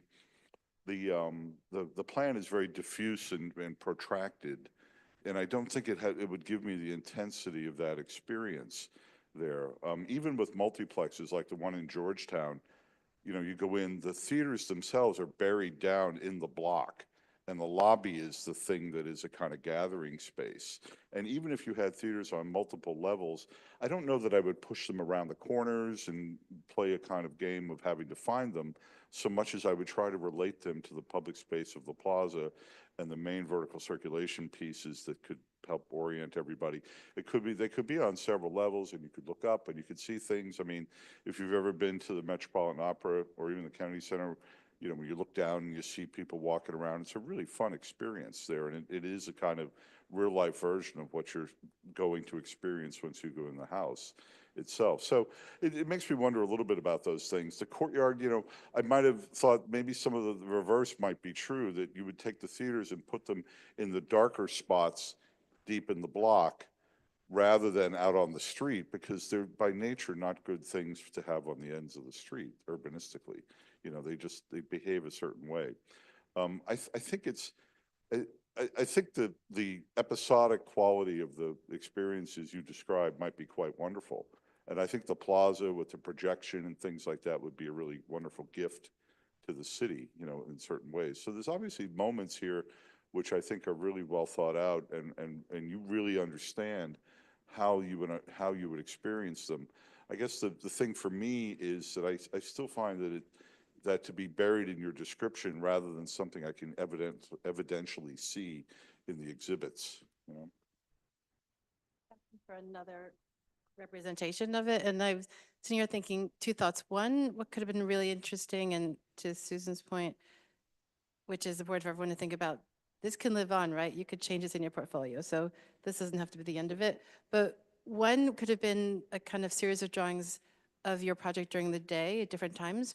Because I suspect one answer to your question about what happens is when there's not a movie is the market is busy, maybe, right? So there could be a drawing that shows at 7 in the morning, my site is activated because it's a market, right? So, and then at 10 o'clock at night is something different. So there could be a series of drawings that talk about how the building connects to the city throughout the day, because I think it's different, right? Sometimes you're there for the movie, sometimes you're there for the lottery ticket, right? So there's all these different lives. And the other thing, in a really obvious way, is that if it is about cinema, maybe we never needed to see a plan.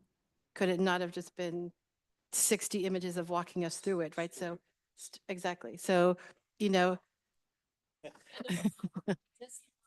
yeah. Or just, and I think that, and I understand, you know, that there, and actually Susan and I were discussing requirements of Thesis on the way up. That's why we were late. We were solving the world. But that that's another way of kind of, how do we see all these ideas in the building could have been in the way you represent it, whether through the model, through time of day drawings, whether through more renderings. I mean, I feel like we're all more drawn to the views anyway and trying to understand the spatial qualities through them. And I think they may have been a stronger way to tell your story. Like that rendering is super compelling of what that space could be like, full of people. And in fact, we understood this existing building better through the rendering. So I guess it feels like everyone's asking for, what if there could have been a this, is maybe a call for, can we open up the ways to represent it? The one thing I found, sorry to be frustrating, is that the tyranny of the Conrath boards, these Conrath, everyone needs to print to the size and they have to do a two-dimensional drawing and let's do a model and nothing else but a model. Or let's do all freehand drawing as opposed to digital. So I think you struggled in a good way to how do you translate these beautiful drawings into a digital world? You need to look at your beautiful work and say, how does that inform that? Because that was part of the process of learning. So I want to commend you, before I hand it off to the chair, for these fantastic sketches, models, and to the students who are not on thesis yet, to look at these and how do these translate? And it's okay that they can be freehand. They don't need to be plotted at 3 o'clock in the morning. That would have been generous. Yeah, Eric said that model was so good he could cry when he saw that day. I think the comments have been well considered. I think Mark said it well. Like, there's so much magic embedded in this project. Maybe it wasn't as explained as clearly as it could have been. I think there was a moment where you should have just been like, that's the theater, right? Theater, marketplace, exhibition, learning center, production bay, right? You have these 5 like critical programs that are kind of built out of your research, that it just shouldn't be exhibition, it should be production, it should be education, all these things. So you're not just making a place for the city, you're making a place for the country, right? Which is another thing to think about. So you did try to pack a lot into one building, but I think it's commendable. And I have to say, I do think the kind of overall solution and the way these masses nestle into this kind of anomalous, both infill and corner site, is actually really mature and quite compelling. But I understand the kind of committee's difficulty in trying to like go through this kind of menagerie of space without it being like as clearly explained. But I want to echo what Eric was saying. It was really a joy to work. Has been well documented in the studio. We have very different personalities, so I kind of learned a lot about myself as an educator in this process. I had to really like push you, and I think like I had to kind of take a different tact because we really were almost polar opposites in the way we design. So thank you for that opportunity, and I really enjoyed working with you. So thank you.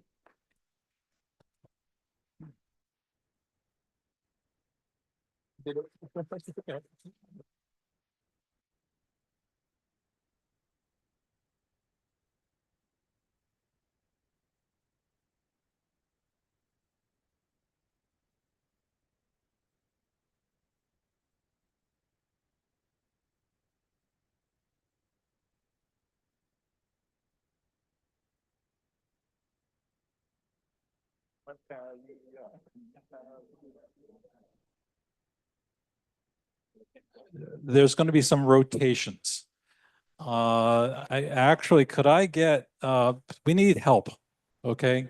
If you're not doing anything right now, we need help rotating those panels, moving out models, and also I think Miggy should be rotating as well. Okay, so about 5 minutes, 10 minutes. So if you're standing there, help. Thank you.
Thank you. Thank you. Oh, should I move? Yeah, it always gets tangled with the, Like, move this over? I think this could stay. This is heavy.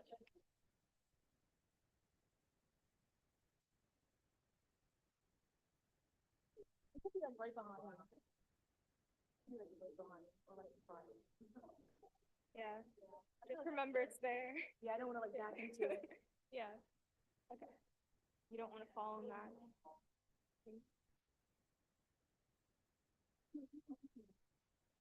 Yeah, I hear you. Huh? Yeah, I thought the iPad just in case. The font might be different, but it's like it's the same. Yeah, don't worry about it. We're so good. I'm so sorry. I know, me too. It's so hot outside. It's okay. It's gonna be great. Yeah. Yeah, because it looks great. Exactly. Yeah. Oh yeah.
I am a little nervous, but I am.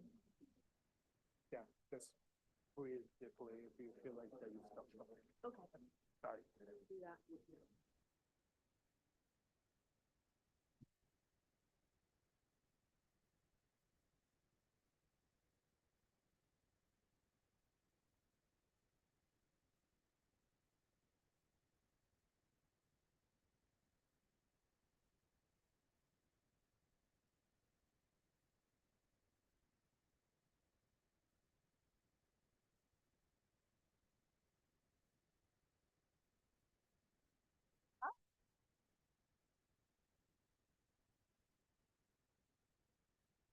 Okay.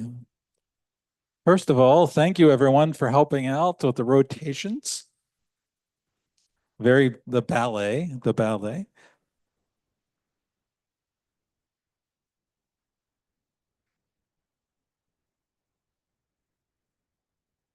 Okay, so our next presenter is Nichelle Rumming Williams. Her chair is TJ Kim. TJ, raise your hand, stand up. And fellow, there you go, thank you. Fellow committee members Andressa Martinez and Marcus Hendricks. Hi, Marcus, welcome. Good to see you. We've only been virtual, so if I look you through my hands, kind of like, oh, there he is. Not a bot. So thank you. Sometimes we have remote meetings. Yeah. Nichelle, yours.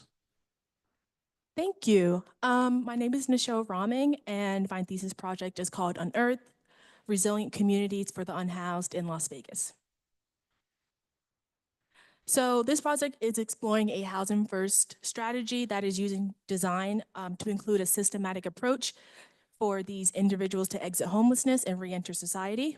This project uses a master planning ideal centered around a housing ideology that is phased through a 4-step program designed for an individual to exit homelessness and re-enter society. So just to start off, this project is located in Las Vegas, Nevada, and the current homeless population in Las Vegas is being isolated and forced to retreat underground. So Las Vegas, throughout the past 5 to 10 years, has implemented laws and ordinances making it illegal to be homeless. If you sleep in a public space, you are at risk of being arrested, and you cannot receive food in public spaces, which forces these individuals to go below ground and encounter unconventional means of shelter, as you see in these pictures here. However, these tunnels are not shelter, they're actually stormwater management tunnels. So as you can see in this map, that the blue tunnels are stormwater management tunnels that have been constructed, and the red lines are proposed tunnels that might be constructed. So Las Vegas has a very complex and interconnected tunnel system due to the monsoon season that occurs there, which activates flash flooding, as you saw in the pictures before. So just to also give some site context, as you can see in the black square, that is the proposed site location and where we'll be zooming into, as well as where most of the homeless individuals exit and enter in. So just a little recap, since these tunnels do flood during the monsoon season, it actually does present harmful environmental and unsafe risk for them. And around 51% of the homeless population is unsheltered, which forces more of these individuals to the tunnels. And around 1,200 to 1,500 individuals live in these tunnels. And this is due to the laws and ordinances, as I said before, as well as Las Vegas removing the majority of their shelter beds in 2022. However, going through this project and going through the stages, I want to introduce a hypothetical individual that is going to go through the proposed stages. This is Harris. He's 35 and originally came to Las Vegas for vacation. However, he didn't leave due to a gambling addiction and got trapped here. So Harris has been formerly homeless for 5 years. He was on the streets for 2 years before he was arrested and then found refuge in the tunnels where he stayed for 3 years. So this is his journey in exiting homelessness. However, first I want to bring in some site context. So this is a map of the proposed site, as well as the current exit and entrance for access to the tunnels. And surrounding this proposed site, there's not much building use difference happening. There's a lot of like light industrial and the introduction of some residential portions on the left-hand side that are still being filled in, as well as a strong axial connection on the top and left side of the site, providing good site viewage, as well as having the proposed buildable area there. So due to the contours and slopes of the site toward the tunnels, the top and left portion of the tunnels are the best places to propose a new build or new design in these areas. And this diagram includes all of the proposed structures. So as you can see, the blue line represents the above tunnel system, while the blue dashed line represents the underground tunnel system. And while the open area does allow for drainage to the monsoon season, that will be left alone. And then just a little recap about the site, zooming in a little more. The current exit and entrance for the tunnels is at like the mouth of that entrance. And then the site also does allow for abundance of natural light and space to work with. And the site is also large enough to handle a phasing plan of this measure. So this allows for a fully developed plan on the site, such as this. This is a master plan of what could be placed on the site. This includes programs that are not found in the surrounding areas that heavily influence the journey and what these individuals will be going through. So for example, as I said before, there's really only light industrial and some residential use surrounding the site, but the incorporation of programs such as retail, job and education training, wellness, administration, social work, and residential hub provide the resources that these individuals need on the site and in their close vicinity. And since this is a really large site, it includes a phasable plan. So the first stage, you would see the residential portion being developed, since this is a housing first strategy, as well as a recreational center. Until phase 2 and 3 are developed, the recreational center can act as a inhabitor for some of these programs. Phase 2 allows for these individuals to start moving more toward the street edge, as well as the introduction of retail and wellness center, as well as phase 3, you find the desert park, as well as another step of their healing journey. So I will be zooming in to phase 1, the residential portion of the site. So this specific this specific portion of the site includes as a kind of tester portion to see if the site is viable and what it, to see if it's successful and to be built on the rest of the site. However, there are 4 distinct phases of the site that go along with this building phase, allowing these individuals to exit homelessness. And to first start, since this site, there's nothing on it currently, ideas of safety, privacy, and independence have to be incorporated. So for a quick example, the top section shows a retaining wall of 4 feet, allowing these individuals to be raised up off of the ground plane, providing them the safety and privacy that they need, as well as one of the buildings can be placed in the center of like the community nature, allowing them to have views to both and the support of both sides that they need. Now I'll be talking about the different stages that Harris would be going through to exit homelessness. So the first stage would be introductory housing, which would be 3 to 24 months, temporary housing, 3 to 9 months, transitional housing, 9 to 24 months, and permanent housing, 24 plus months. This little key diagram will be at the bottom left of the page to orient you as we go throughout the site, but we'll be starting with the red building there, which is phase 1 introductory housing. So this building is the first step of the process. This building focuses on basic needs, safety, and immediate shelter. This building has all of the programs I stated before, such as wellness center, social work, therapeutic centers, and community spaces on the ground floor, allowing these individuals to come to this building and to become comfortable in this new site as they exit the tunnels. And this building type will include studio and 1-bedroom units. This unit type allows for them to start making their own place and allows for enhanced security protection. And since they're new in introduction to the site, the incorporation of a microwave or mini fridge allows them to heat up quick snacks and meals while they will be getting their food from the main dining area.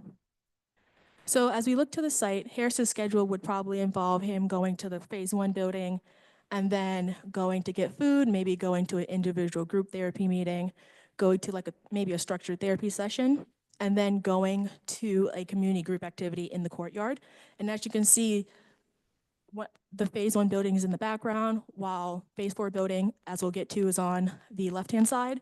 And this courtyard is pretty protected, allowing for an individual to still have the privacy and space as they move throughout this process. This is the next phase of the process. This focuses on encouraging interaction, stabilization, and trust building. So as Harris moves to this building, he would start to find friends and move about the site more. As you can see through the red dots, that there is a community space / laundry space on each level, allowing for individuals to have kind of like their own shared experience instead of having one throughout the building. And while you still have the studio and 1-bedroom units, the not protections, but the amenities start to change. So there is an introduction of a hot plate, allowing for these individuals to gain more freedom and more autonomy when moving throughout their journey. And through Harris's schedule, you can see here that he is now actively using the site, and he is moving about the site through like the wellness center, the job and education training center, back to the recreational center. And then the previous building was enclosed to allow individuals that security and protection that I spoke about, but these corridors would be open, allowing for them to interact on the ground level and receive natural light and air as they go throughout their journey. And this is the third phase of the process. This phase is focusing on life skills, employment, and community. So here, this space really focuses on getting individuals to start cooking for themselves, having them really gain their independence, and really start to develop those lifelong relationships.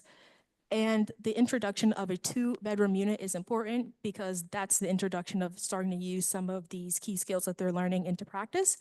So Harris would maybe be in a 2-bedroom unit with a friend that he found in stages 1 or 2, allowing for him to progress throughout his journey. And through his schedule, you can see that he is still moving throughout the site. He is still actively using all of the tools and resources that are on the site that are not currently there. And this allows for him to still interact with the individuals who are there and still gain the resources needed for him to exit homelessness. And then afterwards, if Harris would choose to remain a permanent resident, this allows him to actively give back to the site through mentorship, community upliftment, and perseverance. So Harris would be living in this building where there is now the introduction of another bedroom type. Since this is more permanent residence, this is more of a traditional style building, allowing for him to give back to the community and interact with individuals at varying phases. So as you can see here through the circulation diagram of Harris's schedule, he is still going to his meetings, but also really working within the community and the site. As you can see on some of the drawings over here, especially the large one, the phase 4 building is near the phase 1 building. This allows to see the new intakers, see how they can progress throughout the process and to see how they could live their life as well as to provide direct mentorship. While Harris does not have to live here forever, this is an important journey that he is like going on, and it has amenities on the site that really are not found like in this area that can be important for helping and to connect individuals for the site. Then when looking at the community engagement of different residents, since these individuals are coming out of the tunnels, it may be a little challenging for them to really acclimate to living in this environment. So they would have optional interactions with individuals at other sites or other phases. However, individuals doing the temporary, transitional, and permanent housing phases would have larger interactions, really stimulating that community engagement and perseverance in order to continue the process. And this is also seen through the access to courtyards diagram. Each building has access to multiple courtyards that other buildings show, furthermore adding to that level of interaction amongst the different units or different phases. And since this site really focuses on self-sufficiency at the end, and would it make sense to not include environmental factors that also focus on self-sufficiency? So one of the main aspects is the retaining wall and natural vegetation. As the section showed before, the retaining wall would act as a barrier, still allowing for privacy, but also include vegetation, providing like a natural bioswale to the area, which would help reduce the collection of rainwater on the site. And then triple glazing windows, enhancing security protections. Then the courtyard aspect, which is a pervious surface, reduces the chance of standing water on the site, as this could be traumatic for individuals who were once in the tunnels to experience standing water again. So thinking about what they might be going through. And then the incorporation of different roof overhangs, allowing for the buildings to have natural shading in the summer months, as well as a pervious surface, such as these greenways, still allowing for the collection of water on the site, since monsoon season does like have 2 inches of water, drop 2 inches of water at a time, which may not seem a lot for us in this climate, but since a lot of Las Vegas is concrete over, it creates major flooding problems. And this is the future and vision for this site. This site is not only for individuals like Harris, but for other individuals who would choose to go through the program. And this site aims to meet people where they are and allows them to move at their own pace and doesn't force them to do much. And I just want to say thank you, just little acknowledgements. I want to say thank you to my chair, my committee members for really pushing me toward this. I'd like to thank my parents and my friends for really inspiring me to continue and do this process. Thank you.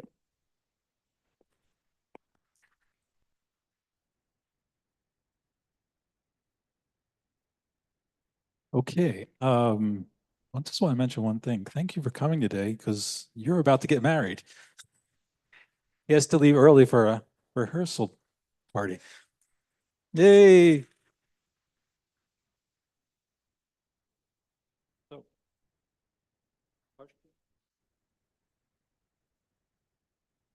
I'll start this time. I appreciate your interest in tackling a problem that is difficult for architecture to solve alone. And I think recognizing that is crucial. So on the one hand, I could ask you, could this be housing for anybody? Because the units seem perfectly functional, courtyards are great. And so if your answer is yes, you want to make sure that that's okay. So that's something for you to think about, because it's very low density. I'm not sure, you haven't laid out a plausible mechanism for this to happen. And so in that sense, it's a purely architectural strategy for solving this, because I don't understand who owns the land, why would this, what's the business model, what would this cost? How did you determine the appropriate density?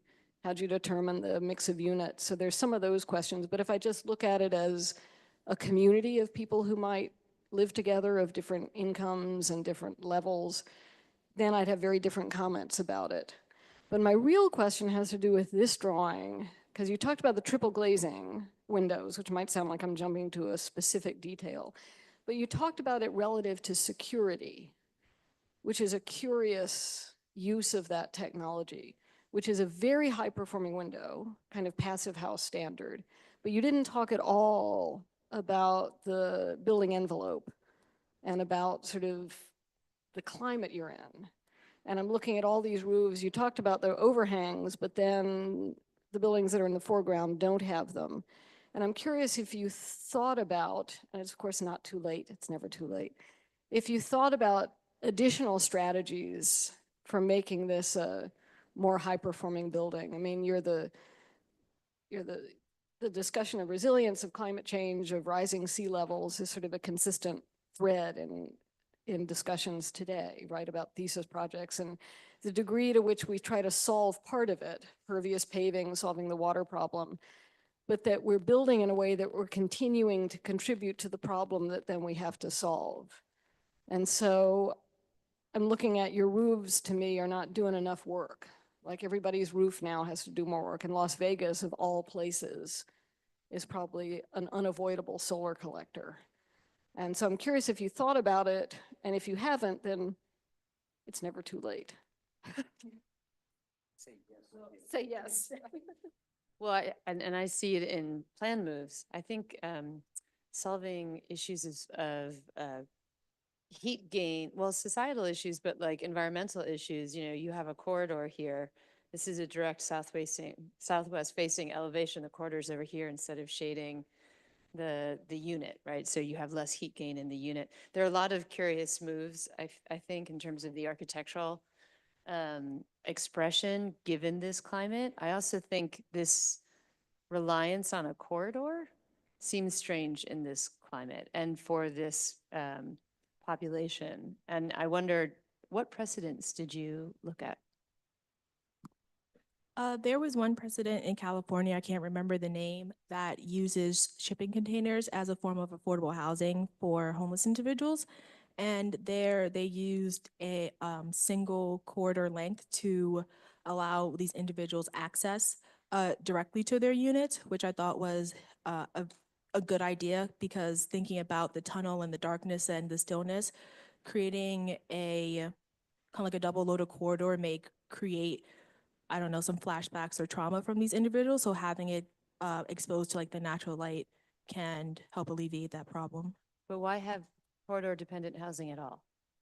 Why have stacks of corridor housing? Why not little clusters of individual units making courtyards within courtyards and lots of nested comfortable spaces? Or, you know, I think I don't follow how the unit type is creating good transition for people who have been living, you know, in very precarious situations, right? Very sometimes physically dangerous.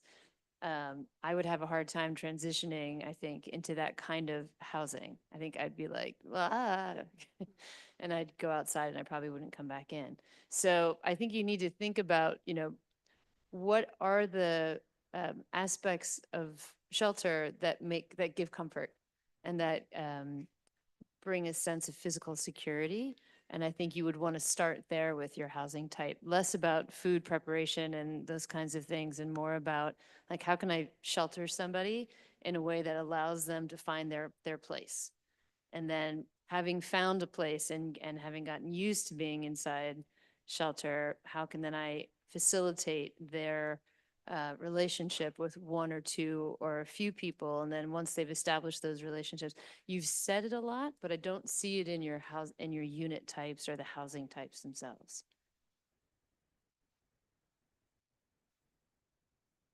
One easy question first. When you talked about the site and the enter for the tunnel, are there many of those in Las Vegas, or is this like the main one to enter?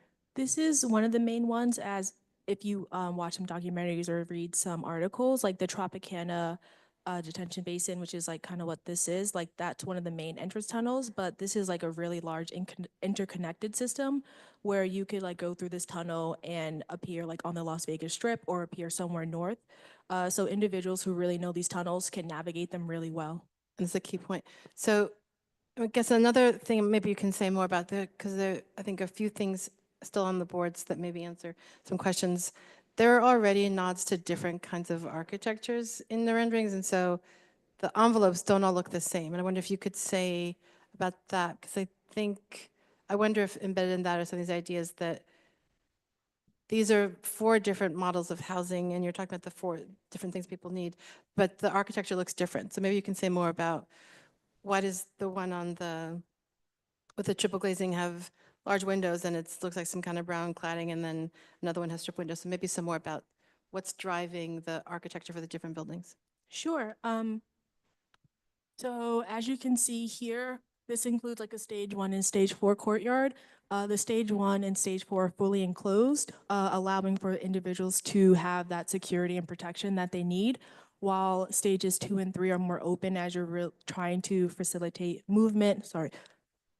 Yeah. Sure. Can you define what makes it more closed versus the other one more open? This is the closed one, as well as this is the closed one. And then phases 2 and 3, which are phase 2 and phase 3, are more open, allowing for individuals to move throughout the building and really to facilitate these community connections. And as you can see throughout this one, the cladding is different because this would be one of the community spaces on the corner. So this would be this space right here, which maybe includes a little kitchenette, like a bathroom and a community space. And this has larger windows, really trying to bring in that natural light, while these buildings on the corners are, kind of see it over here, like double height spaces, trying to provide the most natural light for these individuals and to just provide a nice view, like maybe to the desert park.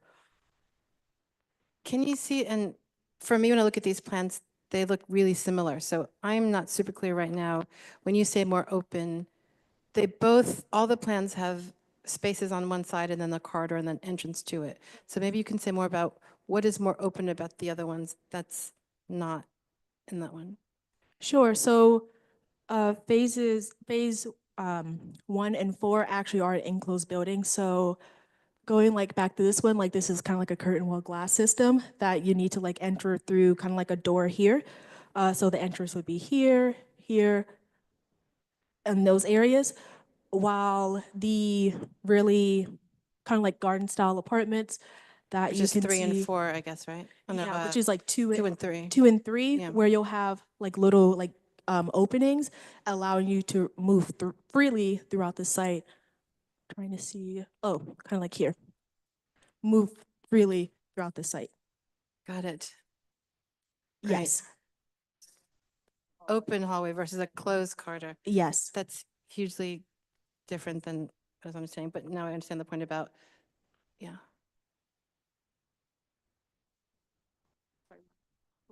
Take it on the way, because back to the closed and open, and you talked about security. I'll be brief. Is the site itself bounded? Like, is entry to the site gated? Or can anybody walk in here and again, is it a public space? Or is it, I mean, you talked about the retaining wall on the north and had that really lovely treatment, which I think is very convincing, of the sidewalk, but you didn't talk about any of the other edges. And yet you talked about security. Oh, okay. Okay. So my envisioning for the site was to connect this side and this side to be not necessarily retaining wall on this side, but more of the berm, really prohibiting access to these two areas of the site, because you have a building right here, which is more social work and more connected, while these individuals would probably be going to the recreational building more. So constricting these two areas of the site would probably, would enhance the security. However, probably more measures would need to be taken, such as like a lockable gate or a key card access system, to really ensure the safety of these individuals on the site. But I mean, okay, I'll just ask it. Is there a fence here? Can I walk like that? It would be like a hill, like a berm, like you have to walk up. Can I do that? I mean, may I do that? I know I can. May I walk up there like a general public member, walk around here? Can So I do that? This Or is no? meant for like the residents, like Right, but yeah. if there's not a fence, I'm just asking. Right, yeah. I mean, it's, on the one hand, you could say it's open because I want people to begin to integrate with the community. And I want people to feel like this is a shared space. Or you can say, no, there is a fence and that this is a protected space. Either of those answers is fine, but it has to depend on your position and you want it to be consistent. So that's a question that the way you drew this does not answer. And I think you need to provide an answer for it. Either one is fine, but you have to decide. I think we're all zeroing in on the same kind of issues appropriately. And I'm going to go back to the corridor, because the first thing I thought about when I looked at the plans was what would happen if the corridor was on the other side? And I'm sure you went through that question. And it's, you made a decision that they're outward looking, the units are outward looking, and the corridors are inward looking like La Tourette. but I could occasionally see it the other way. And the question is, what do you do with these corridors? And to go back, I think it was your comment that, someone was asking about the financing and everything like that. If there was any kind of financing, this would be a big double-loaded corridor building. There would be no daylight. There would be no ventilation. There would be nothing. And the step above that is a single-loaded corridor.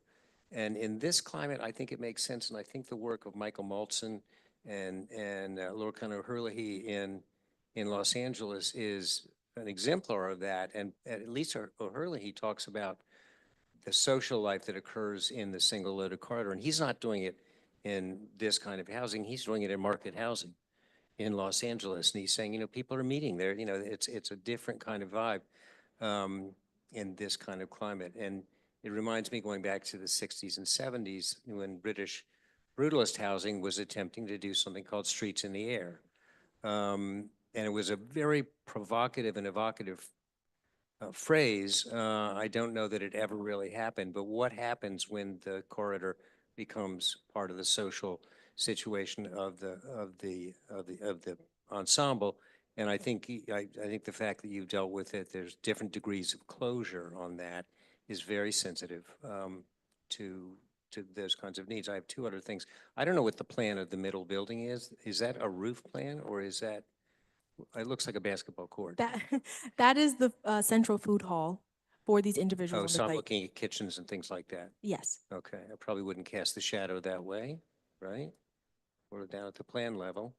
But the other thing, and this may be a sort of perverse interest, I look at the tunnel footprints, and you're telling me there are tunnels under every one of those things. Oh, so I don't know if I can flip back, but No, just point on there. How many tunnels? so these are exposed tunnels right here Right. that are above ground, but then the tunnel that starts to shoot up here is underground. Oh, so those paths are not tunnels? No, sorry, this is like the proposed desert plan. It's what? The proposed desert plan, a part like the master plan. Oh, okay. Yeah. I kind of wanted them to be tunnels. Because my first thought with the tunnels is, why don't you just take the tops off, and then you have a dry stream, or whatever you have to make that. It seems kind of interesting. That landscape looks bleak.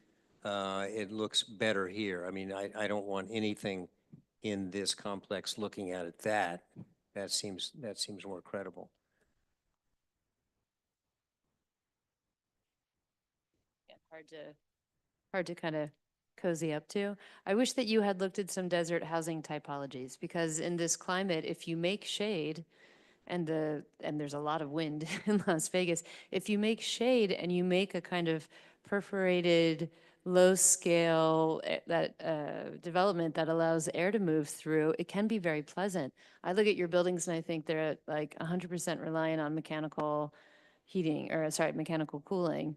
And I think there are ways that vernacular desert housing typologies could have informed the types of units that you created that would have been very useful for you.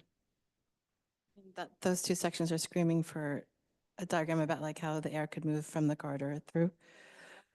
When you continue to work on this before you put it in your portfolio, it would be great to show, you've got the unit plans, which starts to hint at how the units change over time, and we could talk more about that, but I'm gonna jump to what would be great to see are these different kinds of spaces, right, that you actually very thoughtfully described in stage one. People aren't ready for communal life. And so you then highlight a series of different kinds of spaces. And I think they, for your project, deserve that same attention and care, right? That for you, it is not just about where they're living. That for some people, the food hall is really important, but then as you are changing it, the unit becomes more. So I think there is like this other level of, part of your story is about the master plan, and then you could really pull back and say, this could be a model for other tunnel entries, right? That's kind of one version of your project, to say, this is an idea, there's sort of a plan you could do of Las Vegas that says, this can be in these 5 places so that's one level of the idea, that it sits at the master plan level. And then at the closest level, it's saying, architecturally, I should make a certain series of different spaces for people based on this, whether they're smaller and singular and communal and shared and more access, less access. And I think some more again, as you develop it before you put in your portfolio, adding those spaces to say like, because your argument is that an important way of solving this really critical problem is being really sensitive to how people move through, which is really powerful. I think that what you're saying here doesn't actually often come up in a conversation about how you solve homelessness. So kind of, you can't give someone a key and say, there's your apartment. That does not work. We know that doesn't work. And so what is really important in your project is to point out that to solve this problem requires this careful consideration of the human condition and how you move someone from living in a tunnel to actually, here's your key. It's this, you make a community in a different way. And so adding that other level of the communal spaces. And I think to what Elizabeth was saying, the drawing here starts to talk about your consideration of the environment and things that are important. And at the moment, those are maybe reading as like surface, but if you can think about where the overhangs are changing or where you can bring in ventilation, that will enrich it more. Just while it's down here. So this is a comment kind of for all students about entourage and images. So when you deploy people in an image like this, it should be to illustrate the utilization of space. She's in a desert climate with a coat and a wrap around her head underneath a shade structure that's not shading where she is, but shading the grass, right? This guy's walking along with headphones on. He's about to walk past a girl who's sitting in the middle of a very hot paved walkway. You're plunking these in for scale. You're not thinking about this as a space, or you're not illustrating that you're thinking about this as a space for habitation. If so, I'd say your trees would be a lot bigger. They'd be clustered together to provide shaded. You'd have areas to sit underneath them. Maybe your vegetation could get less. I know this is about dealing with the stormwater surge, but maybe you can start with that landscape, trying to use the way you contain stormwater surge to make pleasant places to sit outside that are naturally shaded and cool. I think Nichelle, I think one of the things you're doing, it's very admirable to take on homelessness. These people are ignored in our society, doesn't like to spend money on them. And it's a real shame. And one of the reasons why many of them end up here is because they have mental health problems. And that's a truism. That is very true about a lot of these folks. What worries me about this project, aside from some awkwardness about where the community building and the angles of the other pieces meet, it's very awkward to me. The scale of it seems very institutional and very intimidating, I think. Particularly when I look at these views of these corner towers and the general openness of the plan. I find it to be intimidating, and not in a good way. And I think that, I guess the problem, to me, when I think about situations like this and sort of have had some personal experience with it, I think that's a really important problem to get the scale right in terms of territoriality and how people see their environment and which is their domain and which is somebody else's domain. Because these are people oftentimes that are not used to being around crowds. They're not used to being in public sometimes, or if they're in public, they're ridiculed and things like that.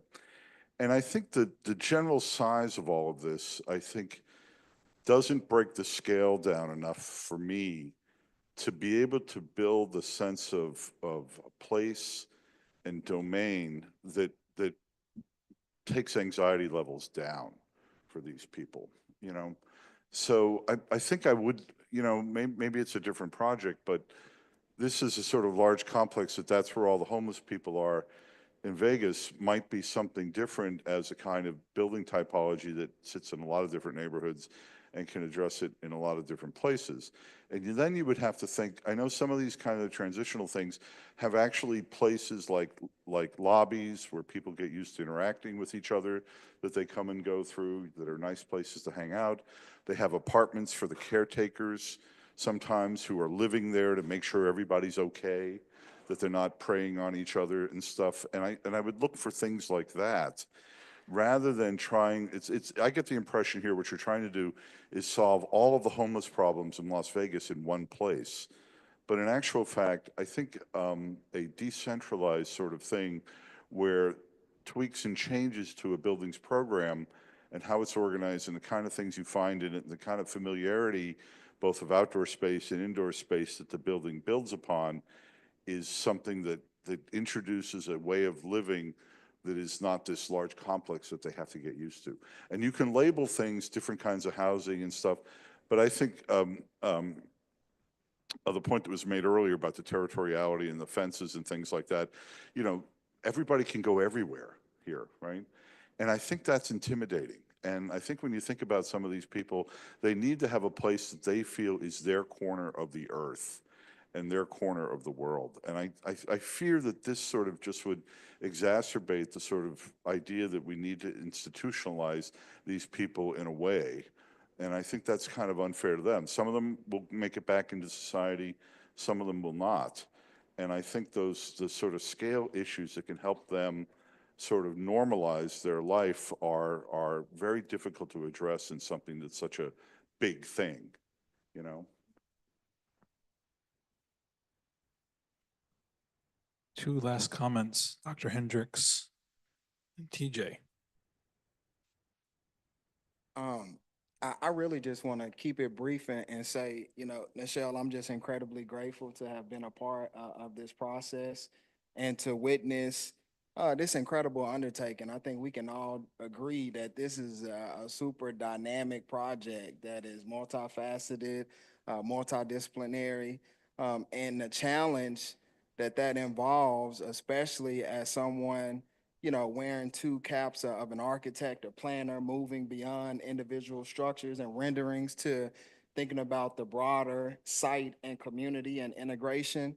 And that's always a challenge. And so, you know, from the early narrative notions of what you envision with this project to the more polished renderings that we're looking at right now, I think it's come a long way. Obviously, with anything that's great, it can be improved upon, right? And so I really appreciated hearing the comments that we heard this afternoon from other folks, because I think you can use that to further polish and improve this work. TJ and I are so close to it, right, that, you know, sometimes it's tough to kind of see what we're not seeing, right? And so I hope that you take these comments in stride and just further improve upon what you already have here. I think with how dynamic this work is, it requires like a lot of thought, care, and intentionality. And I think you have that. And I think that showed up in a lot of, you know, what you've done. And so continue to carry that part forward.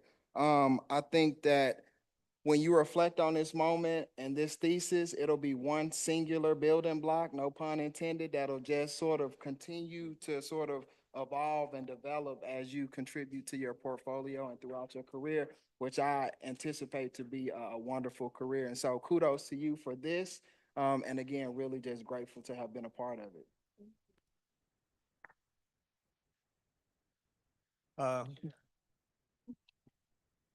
Yeah, I'll try to keep it short.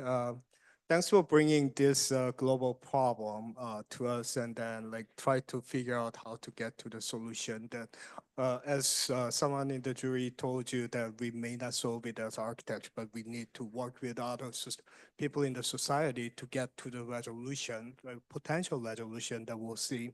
So I think this was a good experiment that we went through together, and then I really appreciate that you were very specific and then objective about the specific problem in Las Vegas for the specific population rather than just saying homelessness, right? So I think that was a great starting point, and then we could go a little bit further. And then you definitely heard that you can go further and then detailed up a little bit more that is more localized, more focused to the specific problems that you are dealing with this group of people that you did a lot of studies up front with the mental health and then the group of people and such. So you can certainly take all these comments, all these great comments critically, not just take it, think about it, and then come back with your idea to resolve this in your way.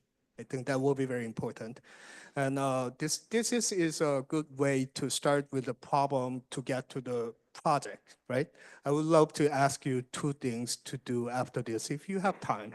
Like one is, of course, you think through that and then get your project to the better place.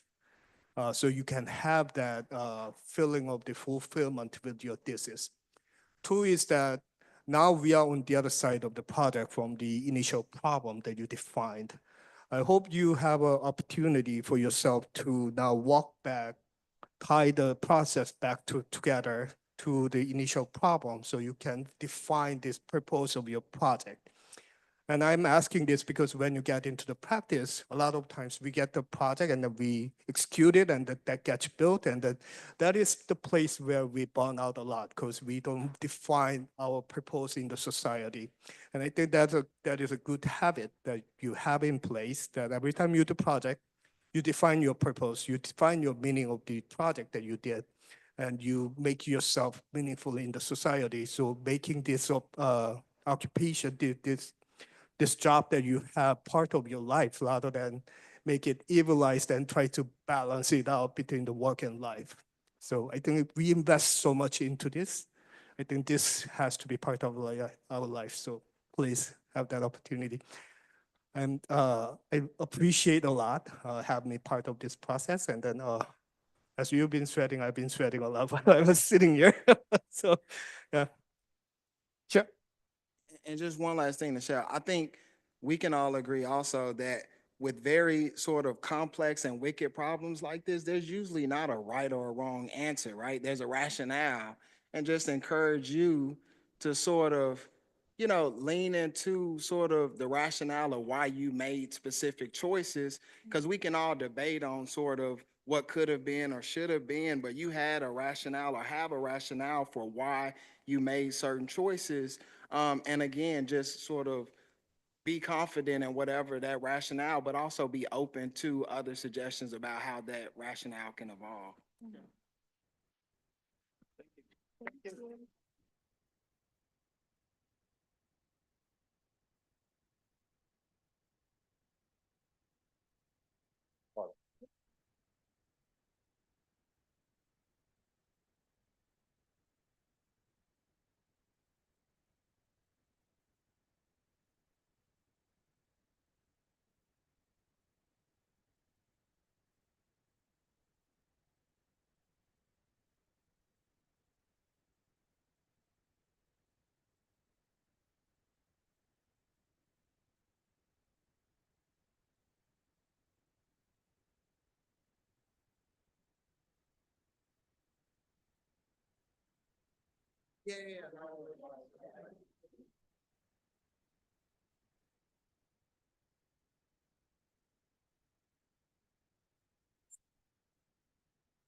Okay. Um, Joseph, could you do me a favor? Could you rotate that television 90 degrees or 70 degrees? Thank you. Gifts.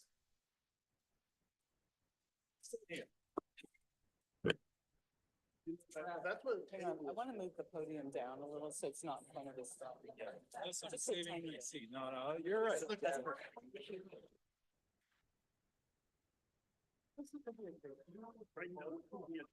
I didn't make it with that.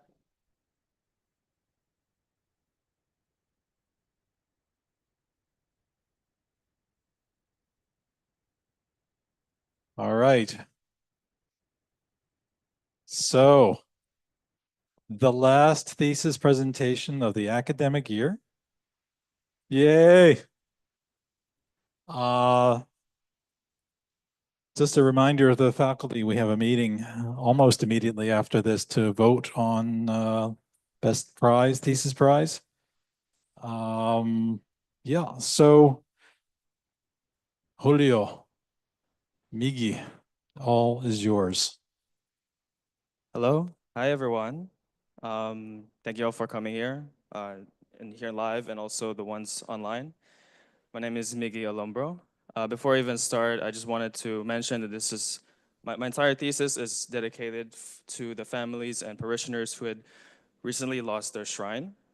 And this entire project really would not have gone without the full support and dedication to first my thesis chair, Michelle Imparcos, to my committee members, Professor Cross, Professor Jenkins, to Mr. Anthony Consoli, to my family, Chelsea, to my cohort. Thank you all. So the Church in the Diaspora is a thesis that kind of stems from an issue that is quietly changing the landscape of North America. And it's that churches are closing, and for various reasons. Several of these churches then adapt to various uses. So today I'll actually be talking about one particular church. This is a Shrine of the Sacred Heart located in a neighborhood called Mount Washington, north of Baltimore City. And beyond this church is a group of Filipino families who have made a home in this church for over 20 years. And it is why I have, this closure of this church has struck me last year enough to embark on this thesis. And what I really wanted to do was create a vision and to reimagine what a New Haven could look like if we had reclaimed this church again. So the way I'd like to go about this presentation is to first outline what the church in the diaspora will be, and then how that delves into my thesis. And then I'll be describing my design process and this proposal I have for this renewed haven. So this is an image of the Shrine of the Sacred Heart of a festivity, again located in Mount Washington of Baltimore. And this is what our group of Filipinos what it's like when we have a festivity outside here. And our families have all immigrated and come halfway across the world to embark on a new life and find more opportunity here in the States, specifically in Baltimore City. And I can tell that many of us in the room who also have immigrated from other countries may understand what it's like to want to have a sense of belonging with other countrymen and have a deep yearning to belong. So these teachers, these families really didn't have much coming into Baltimore, which is why we had to create a sense of community in this church. And this church, beyond our religious practices, was a safe space. It was sacred, and it really was a haven for us. And our sense of community, this started to build resilience for us. And our strength was expressed through cultural dances such as sinulog and other various activities. And so this is an image of me, my family, and family friends in an event. And I was actually a part of their youth ministry in high school. Not too long ago. I'm still young. Like I'm still good. So, and in our ministry, this is really where I had learned the sense of fellowship, both in a faith standpoint, but also in a community or in a secular standpoint, understanding the sense of community we had, experiencing our life beyond the motherland. But despite the strong foundation built by our community, it was not enough for the Archdiocese of Baltimore to close not just the shrine, but 37 others around Baltimore City. And it was a pain that's deeply afflicted even to the sense of who we are. So this is an overview of what I titled The Church in the Diaspora, outlining first our removal from our homeland and how that removal changes our sense of self, arriving to this new land, this dashed line representing like an uprooting. And so as we start to build a sense of a place with this church, we grow in fellowship and eventually have a sense of identity built with this building. And then once this removal happens once again, I then ask, if we had a future where we could rescue this church back, how could this renewed identity look like? How can we approach an adaptation of a church in dissolution to reconcile the uprootings of this community? And so I set off a vision, a direction that starts to first imagine if we had pragmatically reclaimed this church, but then set out a sense where we preserved some of these internal aspects of a haven, of a sense of fellowship and memory of a place, and how that could be expressed architecturally. And beyond of this too, I would imagine this could be more than this haven, something more generative for my community. And I asked myself some more questions, some pillars that set the direction for my designs. First asking, what appropriate programs can be adopted for my community and former spiritual space? And second, how can the adaptation respond to external needs for this community? And then the third, how can the architectural form shift to reflect a changing identity between the past and the future? And this is specifically asking the church's spiritual past and the people's memory embedded in this place. And so as I have gone through my design process, I've looked into various precedents, one notable one being the Wexner Center for the Arts by Peter Eisenman, where he starts to mimic the old and embed the new through strategies of carving and also embedding this a frame beyond this solid forms. I've also derived inspiration from theorists such as Leon Krier in the True City, where he classifies the Res Publica and the Economica. And I started to color code them and ask, what if in a change over time, the same form that's evolved starts to also change in program and also affect our association with this renewed building. The Architecture of the City by Aldo Rossi also analyzes the urban fabric through layers and also as a work of art, something that's continually being built up by us, and something that reflects a layering of our culture, of societal implications and spatial layers. And this is kind of what I started to see when I analyzed Mount Washington. First, starting as a old industrial site, shown in red with these old maps, and then in yellow are the residences, where it starts to evolve. First in 1915 with the Roman Catholic Church being built, but also roads starting to connect across here. And eventually, later in the 20th century, Interstate 83 starts to dissect the neighborhood, and in 58, the school building starts to be built within this site. What we see today is what was previously the old industrial buildings of the site starts to be repurposed into a new retail, such as a Whole Foods and a Starbucks, and more retail around the Mount Washington Village. But what I start to ask myself is, how can this adaptation also contribute to this evolving neighborhood? So I take you to this site today, this church, and I'll also like to take you to my physical model, because this tells a lot about the topography. And so what we see in the center is the church building. Left of it is the parish office, which is shown as a single-family home. And then up on the east would be which is the school building for this site. And this is bordered by a street up north on the east side, and also a stream at the bottom here. So as you can see, this is a very topographically layered site.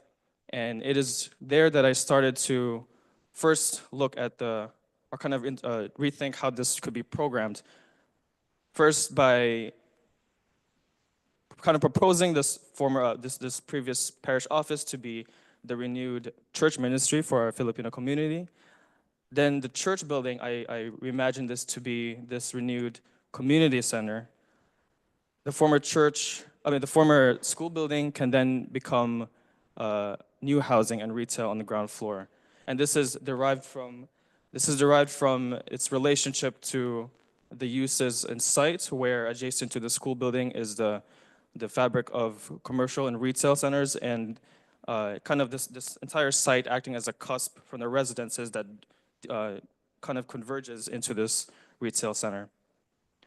So the larger idea that I started to think about First was to kind of divide my interventions into three elements. The first being the intervention of the school building, the plaza, and then the former church, all tied together with a sense of layering, as the layering of the old and the new, and the layering of the indoor and outdoor in section. And so what we start to see when I focus on this is what was initially a very hierarchical kind of access towards this church adjacent to, with parking adjacent to it. The focus of this plaza that this parking lot will become starts to shift the focus towards this open space, and in a sense also shifts the frontage of these two buildings inward. And I take it also to this site relationship in section. A few months ago when I talked to my chair, we were at a meeting and she came to me and she was like, Julio, why don't we just look at this in section? I do the talking, you do the drawing. Why don't you quickly sketch this up? And so this piece of crap, excuse me for my language, is what I kind of threw together. And it's really this relationship between the indoor and the outdoor, and the continuity between this indoor and outdoor experience that starts to create the sense of layering as well. And so this previous plaza then could be more designed and could express the layering of the kind of the intersection between the buildings and this outdoor experience, and also extend the grids that kind of exist within the buildings. And so this layering expressed from the plaza starts to connect the two buildings together. But beyond that, also still provide parking, but also provide more program uses for this open space, where there could be pavers and hardscape for various other occasions. And this kind of alignment also then starts to again shift the frontage into the size of these two buildings.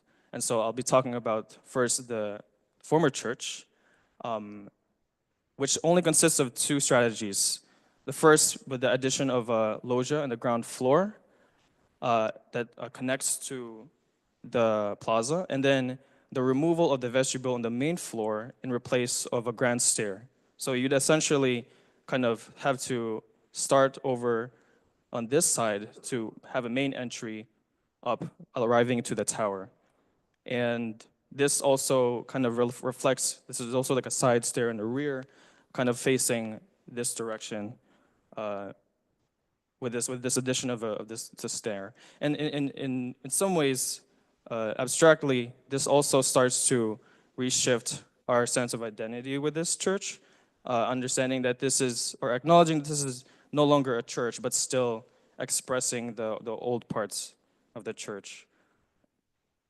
So that was a community center, and now this is what the housing would be like from the former school building. And I saw this first from the building that was originally built, that it had gone through changes from 58, where it had first classrooms on the south end and then a gymnasium, and then the renovation in 2001 that extended classrooms on the ground floor and shifted the gymnasium above, and then now evolved into this repurposing into housing. And it really required me to look into the bones of this building and understand what the structure was, which I analyzed was kind of extended from the exterior walls and a one-way slab concrete that extends from the double-loaded corridor shown here in section. And after several iterations, you can see over it on the far left, I have arrived to a solution or a final iteration that really deals with this in section. First, by subtracting and carving this building, and then kind of adding and shifting planes and projecting structures to have a terracing effect that faces the plaza. And so this also really, I'd like to, this would probably show it a bit better. how this was done was I essentially, oh, it's hard to do with one hand. Yes, yeah, no worries. Yeah. Well, yeah, so I think what I was getting to was, you can kind of see it here as well, but I worked with this existing structure, but also started to embed dividing walls that create the units that face east to west. And these units kind of arrive from the second level and are working with the shifting of these planes vertically to create these different heights, these lofts shown in here. And so when I take these three elements all together, what we see is like kind of a more harmonized kind of cohesion between the two buildings that face inward in the plaza, and really expresses this layering of the old and the new through section and through plan. And then I would like to kind of take you through an experiential point of view, kind of showing you the rear of this church, to then here on the far left on the boards, showing you know, what this place could be if there was a pop-up market of some sort. And now with this side of the school building, how this could look like if more festivities could still appear here. And so I really, you know, as much as this is a renewed haven, this really does generate more also as a live work situation with this repurpose of the former school, and also really benefits, could benefit the families that had lived in here. And I'll end it off with this image here, something that really outlines the relationships between these repurposed buildings, to show like what my vision could look like. And this is a place where our families can find a future for our children and for our children's children, in a way, in the sense that continues to build what our parents had started to form for us. And I'll end it by saying that yes, we are definitely not going to be. This is not the Philippines, nor is this the former church anymore. But this is still a haven we can keep, and that we can still make it beautiful. So I'd like to thank you all, and I'd open it to the floor for any comments and questions.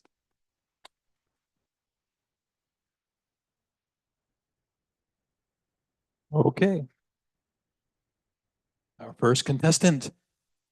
Love it. It's dangerous, me and a microphone, really. First, I actually want to say thank you too. This has been, I think what's been great, really special about your presentation is you have a lot of the pieces we've talked about before, like the hand drawings, the models, and it's been great to see your exploration across lots of mediums. And I know, is he still in the room? The person said just now, like, there's lots of answers and maybe things aren't right or wrong, but I am gonna say that the parking in the middle, I really want that to not be the parking in the middle. Because I think your description of it is really great. And I think the fact that it is really personal is part of like your passion is like dripping off the pages, right? And that space is great. The way you talk about it, it sounds really incredible, but I don't want it to be parking. And so I get that that's probably a hard problem with the site, but I maybe want you to like tuck the parking someplace else or hide it, because that space, that haven that you described, like really wants to be the space with the people and not the space with the people and the cars. I thought it was like a big plaza where you could have parties and things. But to me, that highlights, I like the idea of this sort of central communal space. I know, you know, having been parts of parishes with large Filipino communities, that like cooking all day and having fellowship after Mass is a very important part of, you know, community life. I wish that you had studied the church building, which you probably know really well, a little bit more carefully, because the big move that you're making to that existing architecture is sort of violent, and it's like tearing apart the logic of this, you know, bay structured building. This is the primary space you're trying to reinforce. You could have opened up in between those pilasters so that you're kitchen level cooking, your community space could roll right out, right? Your topography, you'd have to deal with it at the ends, right? But you could go straight out with your, you know, big pots of cooking and, you know, kids playing and create that kind of festive party atmosphere.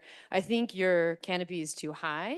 I think it probably wants to drop down below the height of the pilasters that are engaged in that wall. So, you know, really taking a very careful approach with what is a fairly fragile building and getting the most out of it with the fewest number of moves, given that obviously budget must be an issue here. Could have actually reinforced your proposition a little bit more strongly. So I would look at the existing architecture with a finer lens.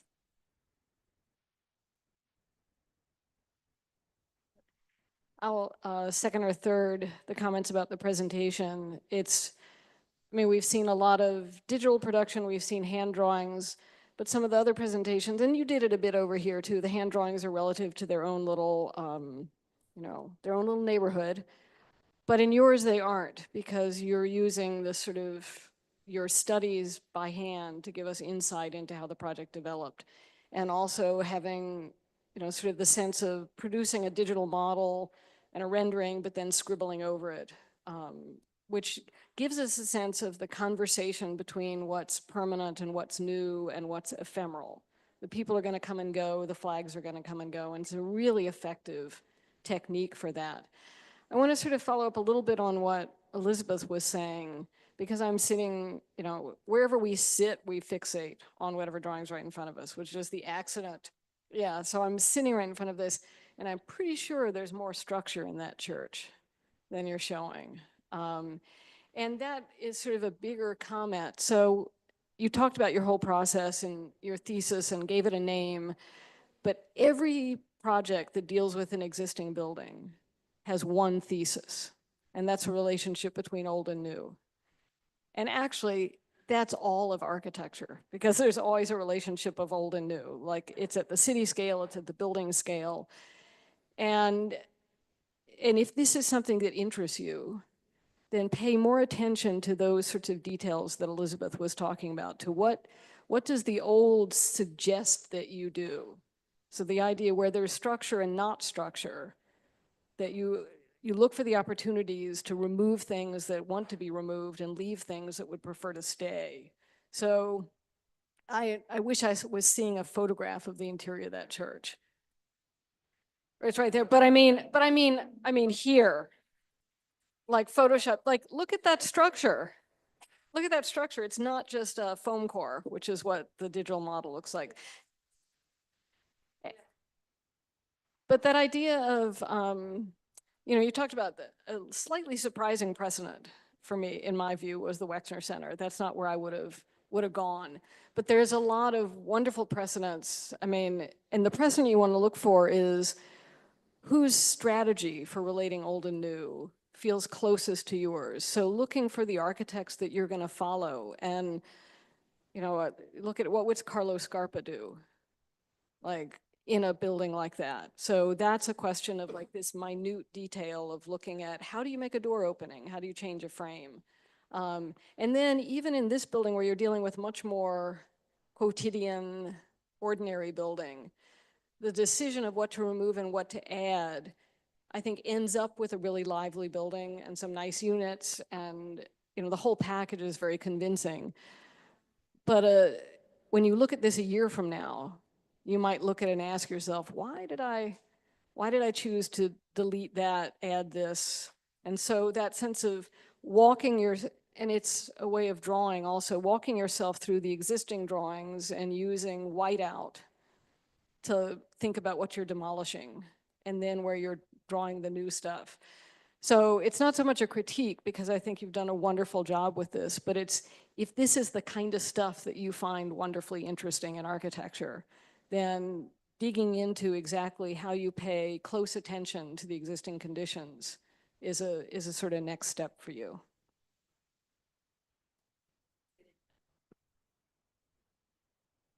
That just because the parish has been decommissioned doesn't mean it's not a sacred space.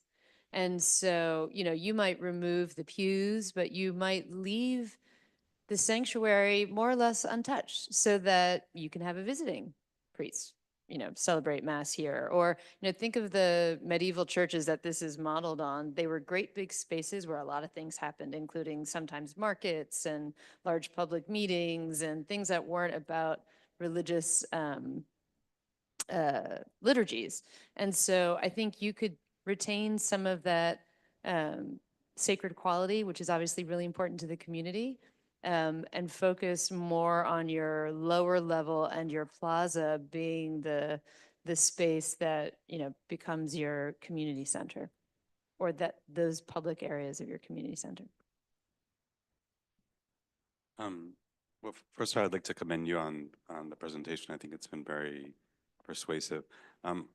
I would respond to Susan and to Elizabeth that I think the focus is not on the restoration of the church, because I think it's protected and he's not really doing a lot there. It's the plaza, which maybe needs a little bit more work, and the residential building, which almost all the details that we're seeing on the right-hand side are about how he's readapting that building and playing with it in section. Okay, and how he's using adaptive reuse on this building to introduce retail on the ground floor towards the main street, and then add this Wexner-like wooden structure.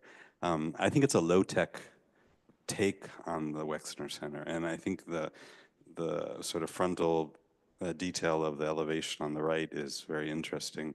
And also the way he's patching the brick, and he's talking about the new masonry, the old masonry, because the current building is apparently clad, and he's removing that cladding to expose what was the cooler brick underneath. So there's been a lot of work, which I'm not sure is maybe not so much on the wall, and could be, but there's so much other information on the wall. But I think it's a highly commendable and sophisticated response. Having worked on several decommissioned churches in Spain, at least in Spain, once it's desacralized, it's always desacralized. You can't have a visiting. I have several projects that have chapels, and once it's gone, it's gone, even though the space remains. And it's a ecclesiastical mafia, if you were.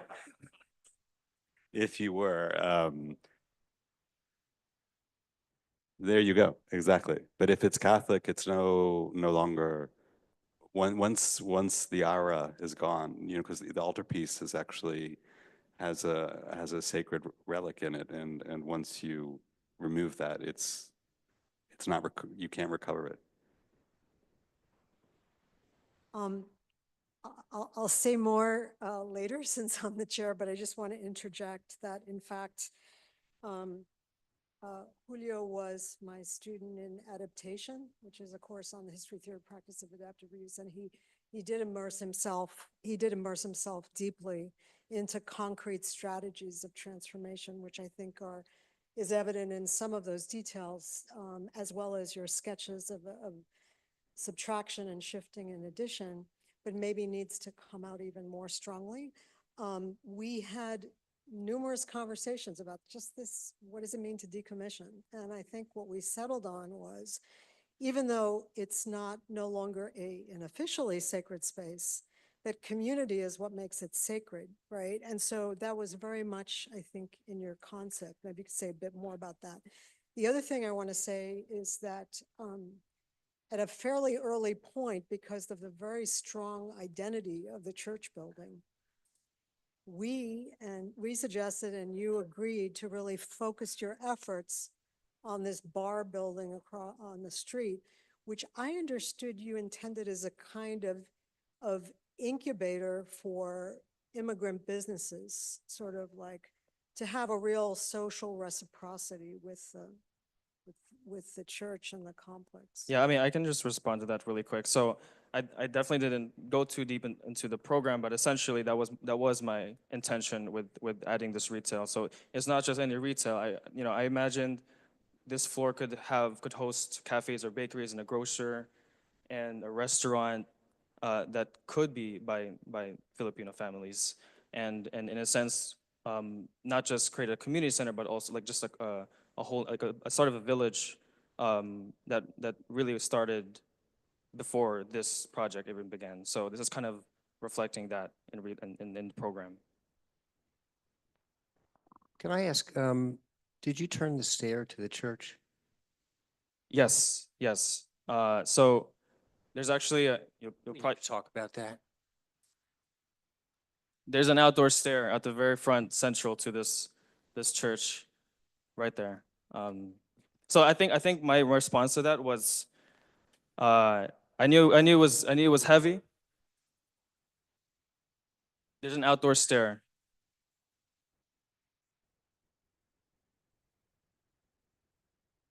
We're going to talk about that. So I will just say that this is a test. This is a bold move to see everyone's reactions, to see how everyone would react, but just to see, like, this is an iteration.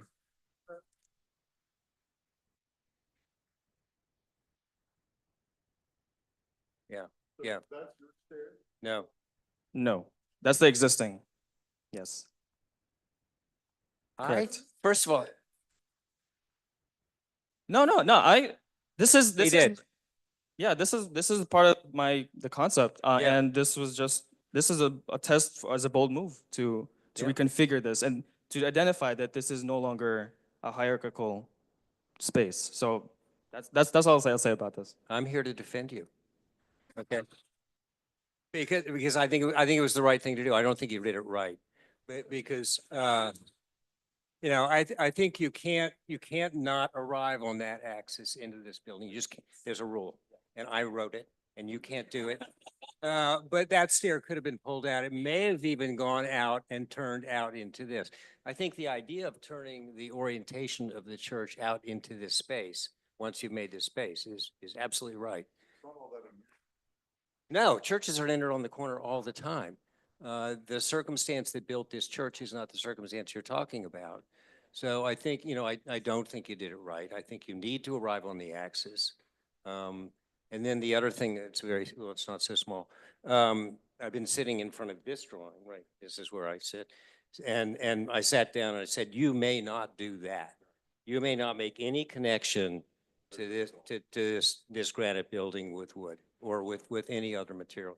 And then I thought, well, yeah, but you could leave that because I see that relationship. But you still have, as somebody mentioned, the same rhythm right here. Do you really need any of that? And the idea of opening that through is all really, really good. And it's a couple of nuances to this building, and you've turned the whole thing around, and I think that's brilliant. I agree with that. I was sitting staring at that and wondering what I would do. And I think if you had any loggia, you would pull it out and let it be free in the space there. That would work. I think that happens.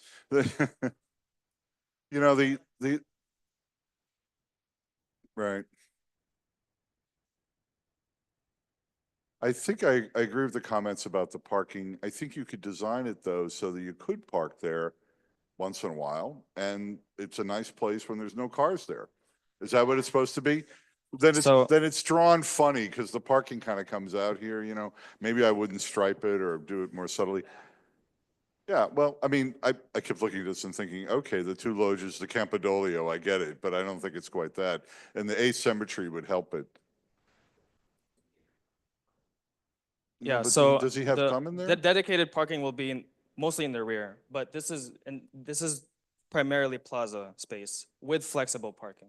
That was it. Yeah, I probably wouldn't do that. I'd probably just make it a nice, beautiful plaza that, if, I don't know what the Filipino culture is, but if they're like Italians, they'd park there anyhow, even if it wasn't striped.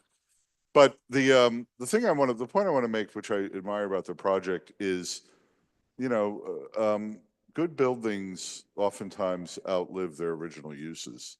And when you can find things that you can reuse them for, okay, it's not a church, it's a community center, fine, and you can make the appropriate changes like that to transform it, you've done a really important and good favor to the neighborhood, and that's a good thing. And I think also, even this building doesn't look like it was ever a great piece of architecture. you know, I kept staring at it, and I saw it hanging in the Thesis studio for a while, and I saw this blank wall on the end here, one of these ends, and I'm thinking, why would you do that? And I realized it's an existing building. I mean, maybe there could have been a way to sort of treat the end facades a little bit more, to, you know, if it's going to be residential, maybe you could get more windows in it, make it face, or even find some way to make it face that street more, because having the church and then having this blank wall with just one window in it, you want something that's going to say, it's, you don't have to make it like the church, but you could make something, I don't know what you would do, but I think you would want to do something more than what you've done there. But I greatly appreciate all the different ideas here about the retail and about the residential and the community center and the plaza. And what I like about it too, it's a small project. You know, this is not sprawling all over the place. You know, it's trying to intervene in a nice way with very specific thing. I think there's been and I think you can hear it in the conversation, a really clear and powerful through line in your story from the way you think about it and the way you've worked through it. That's been, for me, that's been what's been really enjoyable about listening to you talk about it, that it hasn't felt like I had an idea and then I did this thing and then they're disconnected, but it's been a kind of consistent, which is, if we think of the projects that we love the most, we're able to find this kind of beautiful thing that connects it all, of the idea, through the struggle of making, through the pursuing, and I think that's, for me, been evident. I think also from Eric's comment about you somehow like got through the tyranny of the verticality, right? And you, though it's maybe not lining up perfectly, you have to try to fight against just putting up exactly the vertical panels, right? That's been to tell the story. Because I actually think as a device, if your project is about the center space in the middle, actually really smart to have done that, right? If you hadn't done that, we probably would have said, why didn't you do a horizontal view of that? And so yeah, we can kind of nitpick the precision of it, but I think the attempt at that is actually, to some of the things we've said earlier around like, what are the ways in your presentation, the way you tell us the story, that reinforce the story? And that idea, your conception of, to tell my story, I should put people in the middle of the space. They should see the thing that's the most important to it and not kind of relegate that to a plan drawing or a kind of overhead view, but to put it at the scale we're literally seeing. So I think that's a strong, strong thing inside the presentation. I want to get back briefly to Mark's staircase for a minute, because I also agree, and Mark put it much more bluntly than I would have.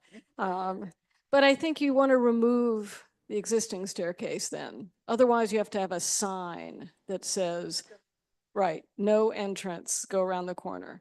And that's terrible. And you would probably fight with the preservationists about it, but you would want to make it clear that this is important. But to make it clear that you're making a better entrance, you also have to remember that there's members of the community for whom that big monumental stair is a barrier. And so as you're configuring and giving yourself more space, reactivating the courtyard, thinking about how a stair plus a ramp or a larger ramp is actually the more generous way to do that. So it's an ability to correct a different way we're thinking, and also to sort of say, we're entering a new kind of space and we're entering in a new way. Removing that, why do we have to go up there at that spot? If we're removing the hierarchical function of the building and we're saying this is a community center, what if we take that piece of architecture off and we make some new architecture at grade that says enter, please come into our community center. And then when you have all those openings on the side, you can flow freely around this. Then you got to figure out how to put an elevator in. That's possible. It's a one-stop elevator. You're only going up one level. That's a less. Why did I Why decide were you to? going up here? What? Well, no, this is Because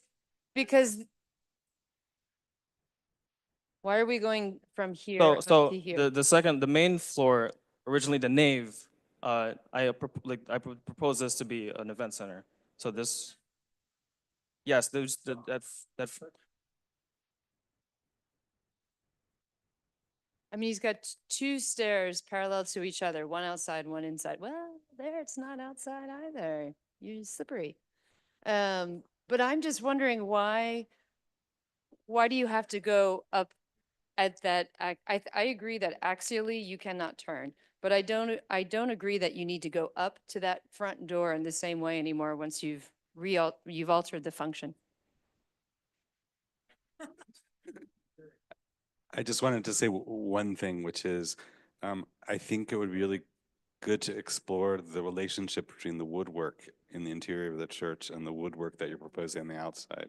And I think there'd be a beautiful drawing, because I think you're saying, how can I emulate that without, being a master craftsman, as your sort of details were showing. And I think that's a really subtle and interesting idea. Miggy, I appreciate a lot of what you've done here, and it's being on your committee, it's been great to see the progress over the weeks and months you've been at this. I love the conversation we're having about the stair right now, because I remember when we first discussed the stair, and I was like, well, you got to turn it, right? So I appreciate the fact that you've turned it. I also think there's room for a conversation about perhaps leaving that stair. I agree that it should be very obvious that you cannot enter into the sanctuary through that stair, but I think as a community, like as a communal space, and if we're talking about the community that has now lost their sacred space, I think that there are people that have been perhaps married in this building, baptized in this building. They like to walk by this building and see what they remember it looking like the day they walk through those doors. And so I think as he's talking about a church and diaspora and things they've lost, I think there's a nice thing about retaining that facade as it was. Perhaps instead of having the doors there, you put a nice big, I don't know, plant, tree, something so it's very clear those are no longer doors you can walk through. Just like typically you don't walk through the center door of a cathedral, right? Those are usually closed. You make it very obvious you don't go through there, but you leave it as you have. And then I agree with Mark's comment about once you make that big move of having the stair turn, I think you should have drawn it up a little bit more. And as we've discussed, I would have taken the plaza quite a bit further. But I think you've done a lot of work here, and I just want to defend your stair a little bit. I just want to introduce our guest today, who is architect of the University of Maryland, Baltimore, retired, who we've all had the privilege to work with on this project. This is Mr. Anthony Consoli, and he's also been involved in efforts to preserve the church and is very steeped in its history. Been a great mentor, so please. Well, Miggy, first of all, I just want to say it's really impressive to see where you've come in your entire journey. And I know I speak for all the parishioners that we are so thankful that you took this on, because it's really heartbreaking for this church to have closed. However, this is a historic church. E. Francis Baldwin designed it. He did a lot of the railroad stations throughout Maryland, some, great buildings. This was actually his own church. And it was the last project he worked on when he died. So I really appreciate the comments about paying attention to the interior, the beautiful interior. Actually, I'll also say the stained glass windows are among the most beautiful I think you'll find anywhere. They were imported from Germany. They are absolutely exquisite Victorian windows that use a special style that's rarely used.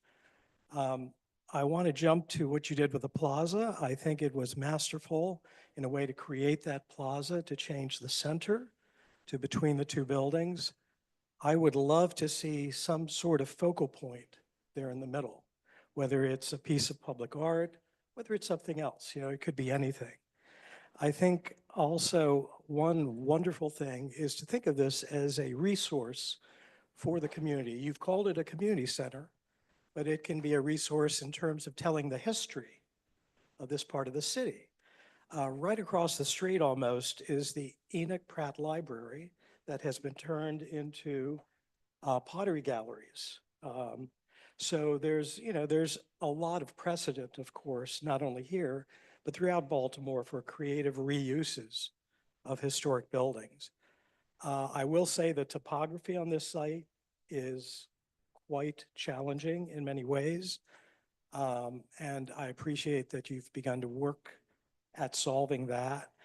I do believe that you do need part of the plaza as at least temporary parking on maybe permeable paving at times to make this work as a community center and also for retail. So I do agree with that.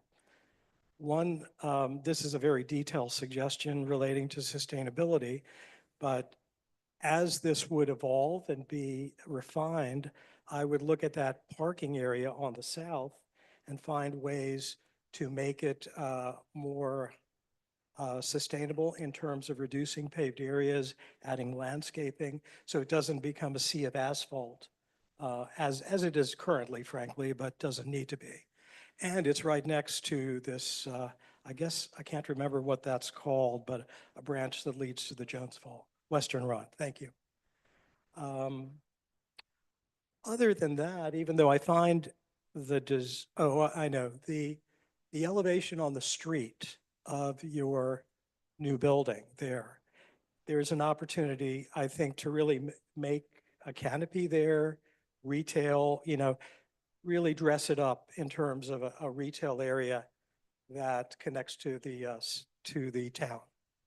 But again, thank you very much. And I really hope, frankly, that this has legs to maybe inspire some developers. So I'm going to have Joseph and then Elizabeth, and then we'll give it to you okay? You sure? Matt, you want to say anything? Anyone? This end? There you go. But Joseph first. He raised his hand.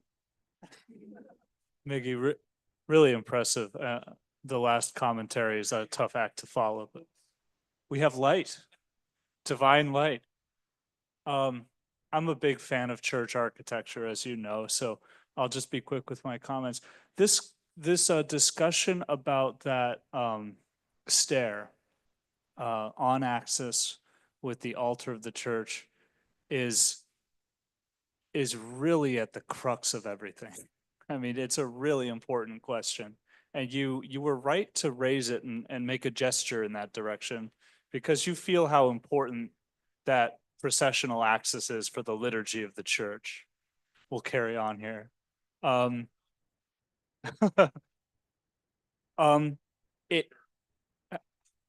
It raises the question of whether you're embracing the functional transformation here or almost resisting it. And there could be a productive way of resisting this domination of the sacred by the profane with a counterattack. Have the sacred dominate the profane like it did in the early church yards of the early Christian era, with a baptistry and a bishop's palace and a kind of miniature urbanism emanating out from the church.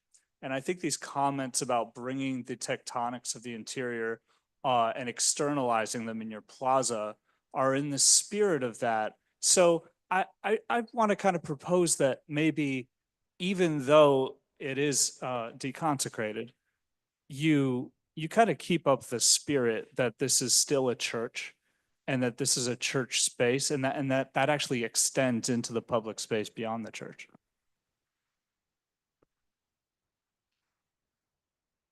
Actually, we got to come to an end. So,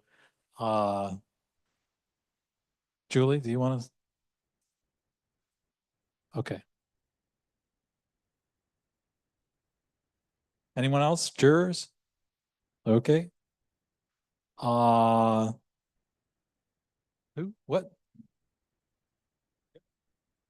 Okay, I will be brief. Gotta say yes.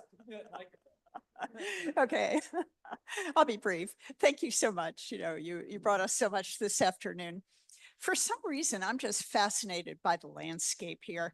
And I just had a couple thoughts. Oh, is this on? Okay. So here are my thoughts. I think this project is really about that space that's forming the relationship between the two buildings. I think that's the kind of urban design here. So what I'm thinking about is, how do you make an entrance into that space? I'm less worried about that stair versus the side. I want an entrance to the space. And I'm also thinking that these buildings aren't sure whether they're urban or suburban. There's a lot of green around, but they're just backing right up into the asphalt. And So I think that you've got this great big arc with all the wasted grass in it. You could maybe do some parking in a sustainable way there, make a grand entrance into the outdoor space. And that stream is a great resource. So if your landscape and parking design could take you from the street, into the space through that parking lot, which would become gravel with nice trees and whatever, and to the river, I think you could give the community more of an outdoor experience and at the same time knit together the two buildings in that outdoor space, which I think is the kind of space of the future where the community all comes together. But anyway, thank you. And I will pass this on because we could spend the whole day talking about your project.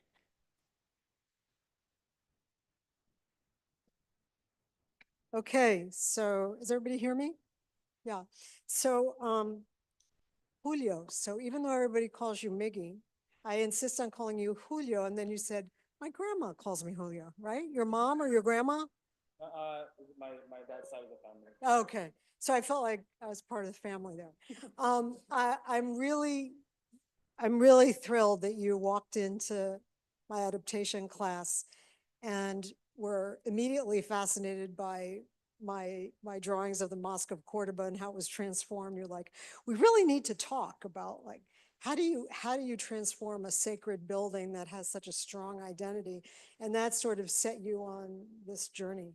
I'm also really grateful to have worked, I'm privileged to have worked not only with you, but with Asma in something of a pod. And what that meant was not only two very talented students with deep and dedicated visions, but two of the most artistically gifted students I've ever had.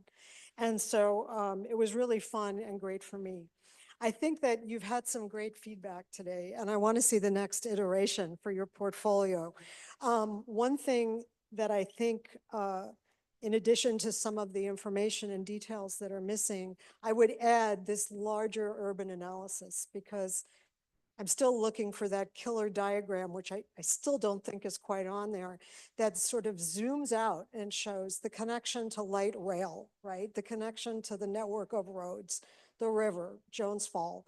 And the idea that this building, this becomes a hub and a beacon for the community, for the wider community, with Filipino immigrants and other immigrants at the center, which seems to me such a powerful statement to be making right now. So it's a beautiful vision. You would then move from that zoomed out urban diagram to the site diagram. It's very interesting, again, that people have paid so much attention to the church and the plaza, whereas this bar building took up so much of your time. And I think you really analyzed it very closely, and maybe having more of those diagrams on, showing how you modified that building to be sort of like a set of fingers that's filtering through, but also providing an incubator for new immigrants. And I know I'm about to end. In this final pass, you've gotten there in terms of putting some of your hand sketches on that people have really liked. I would say take it farther, right? For both you and Asma, I want to see your drawings up there and see you guys on ladders with your watercolors, right, and rendering materials. That section there of the building really would say it all. That needs to be inhabited and enlivened, right? And showing this connection between retail and residents above. So looking forward to that next iteration. And it's also been a pleasure to work with your committee, with Mr. Consoli, and thanks for your interest throughout the process. Thank you, Julio. Congratulations.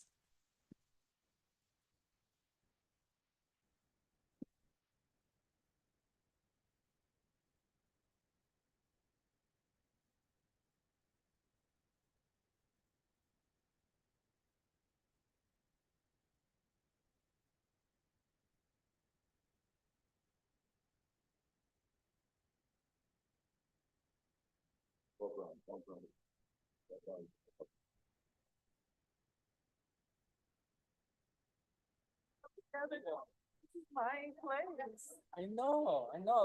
Small, So I had, but the question I was gonna ask, so a little bit late, was like, what about the school? Because they use that. barely.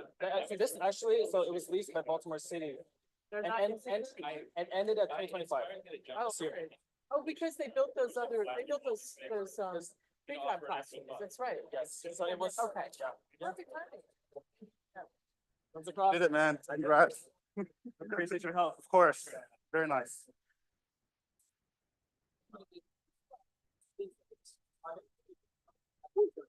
Good to know. All right. Thank you, congrats. You did it. Very good. Congratulations. Be very proud.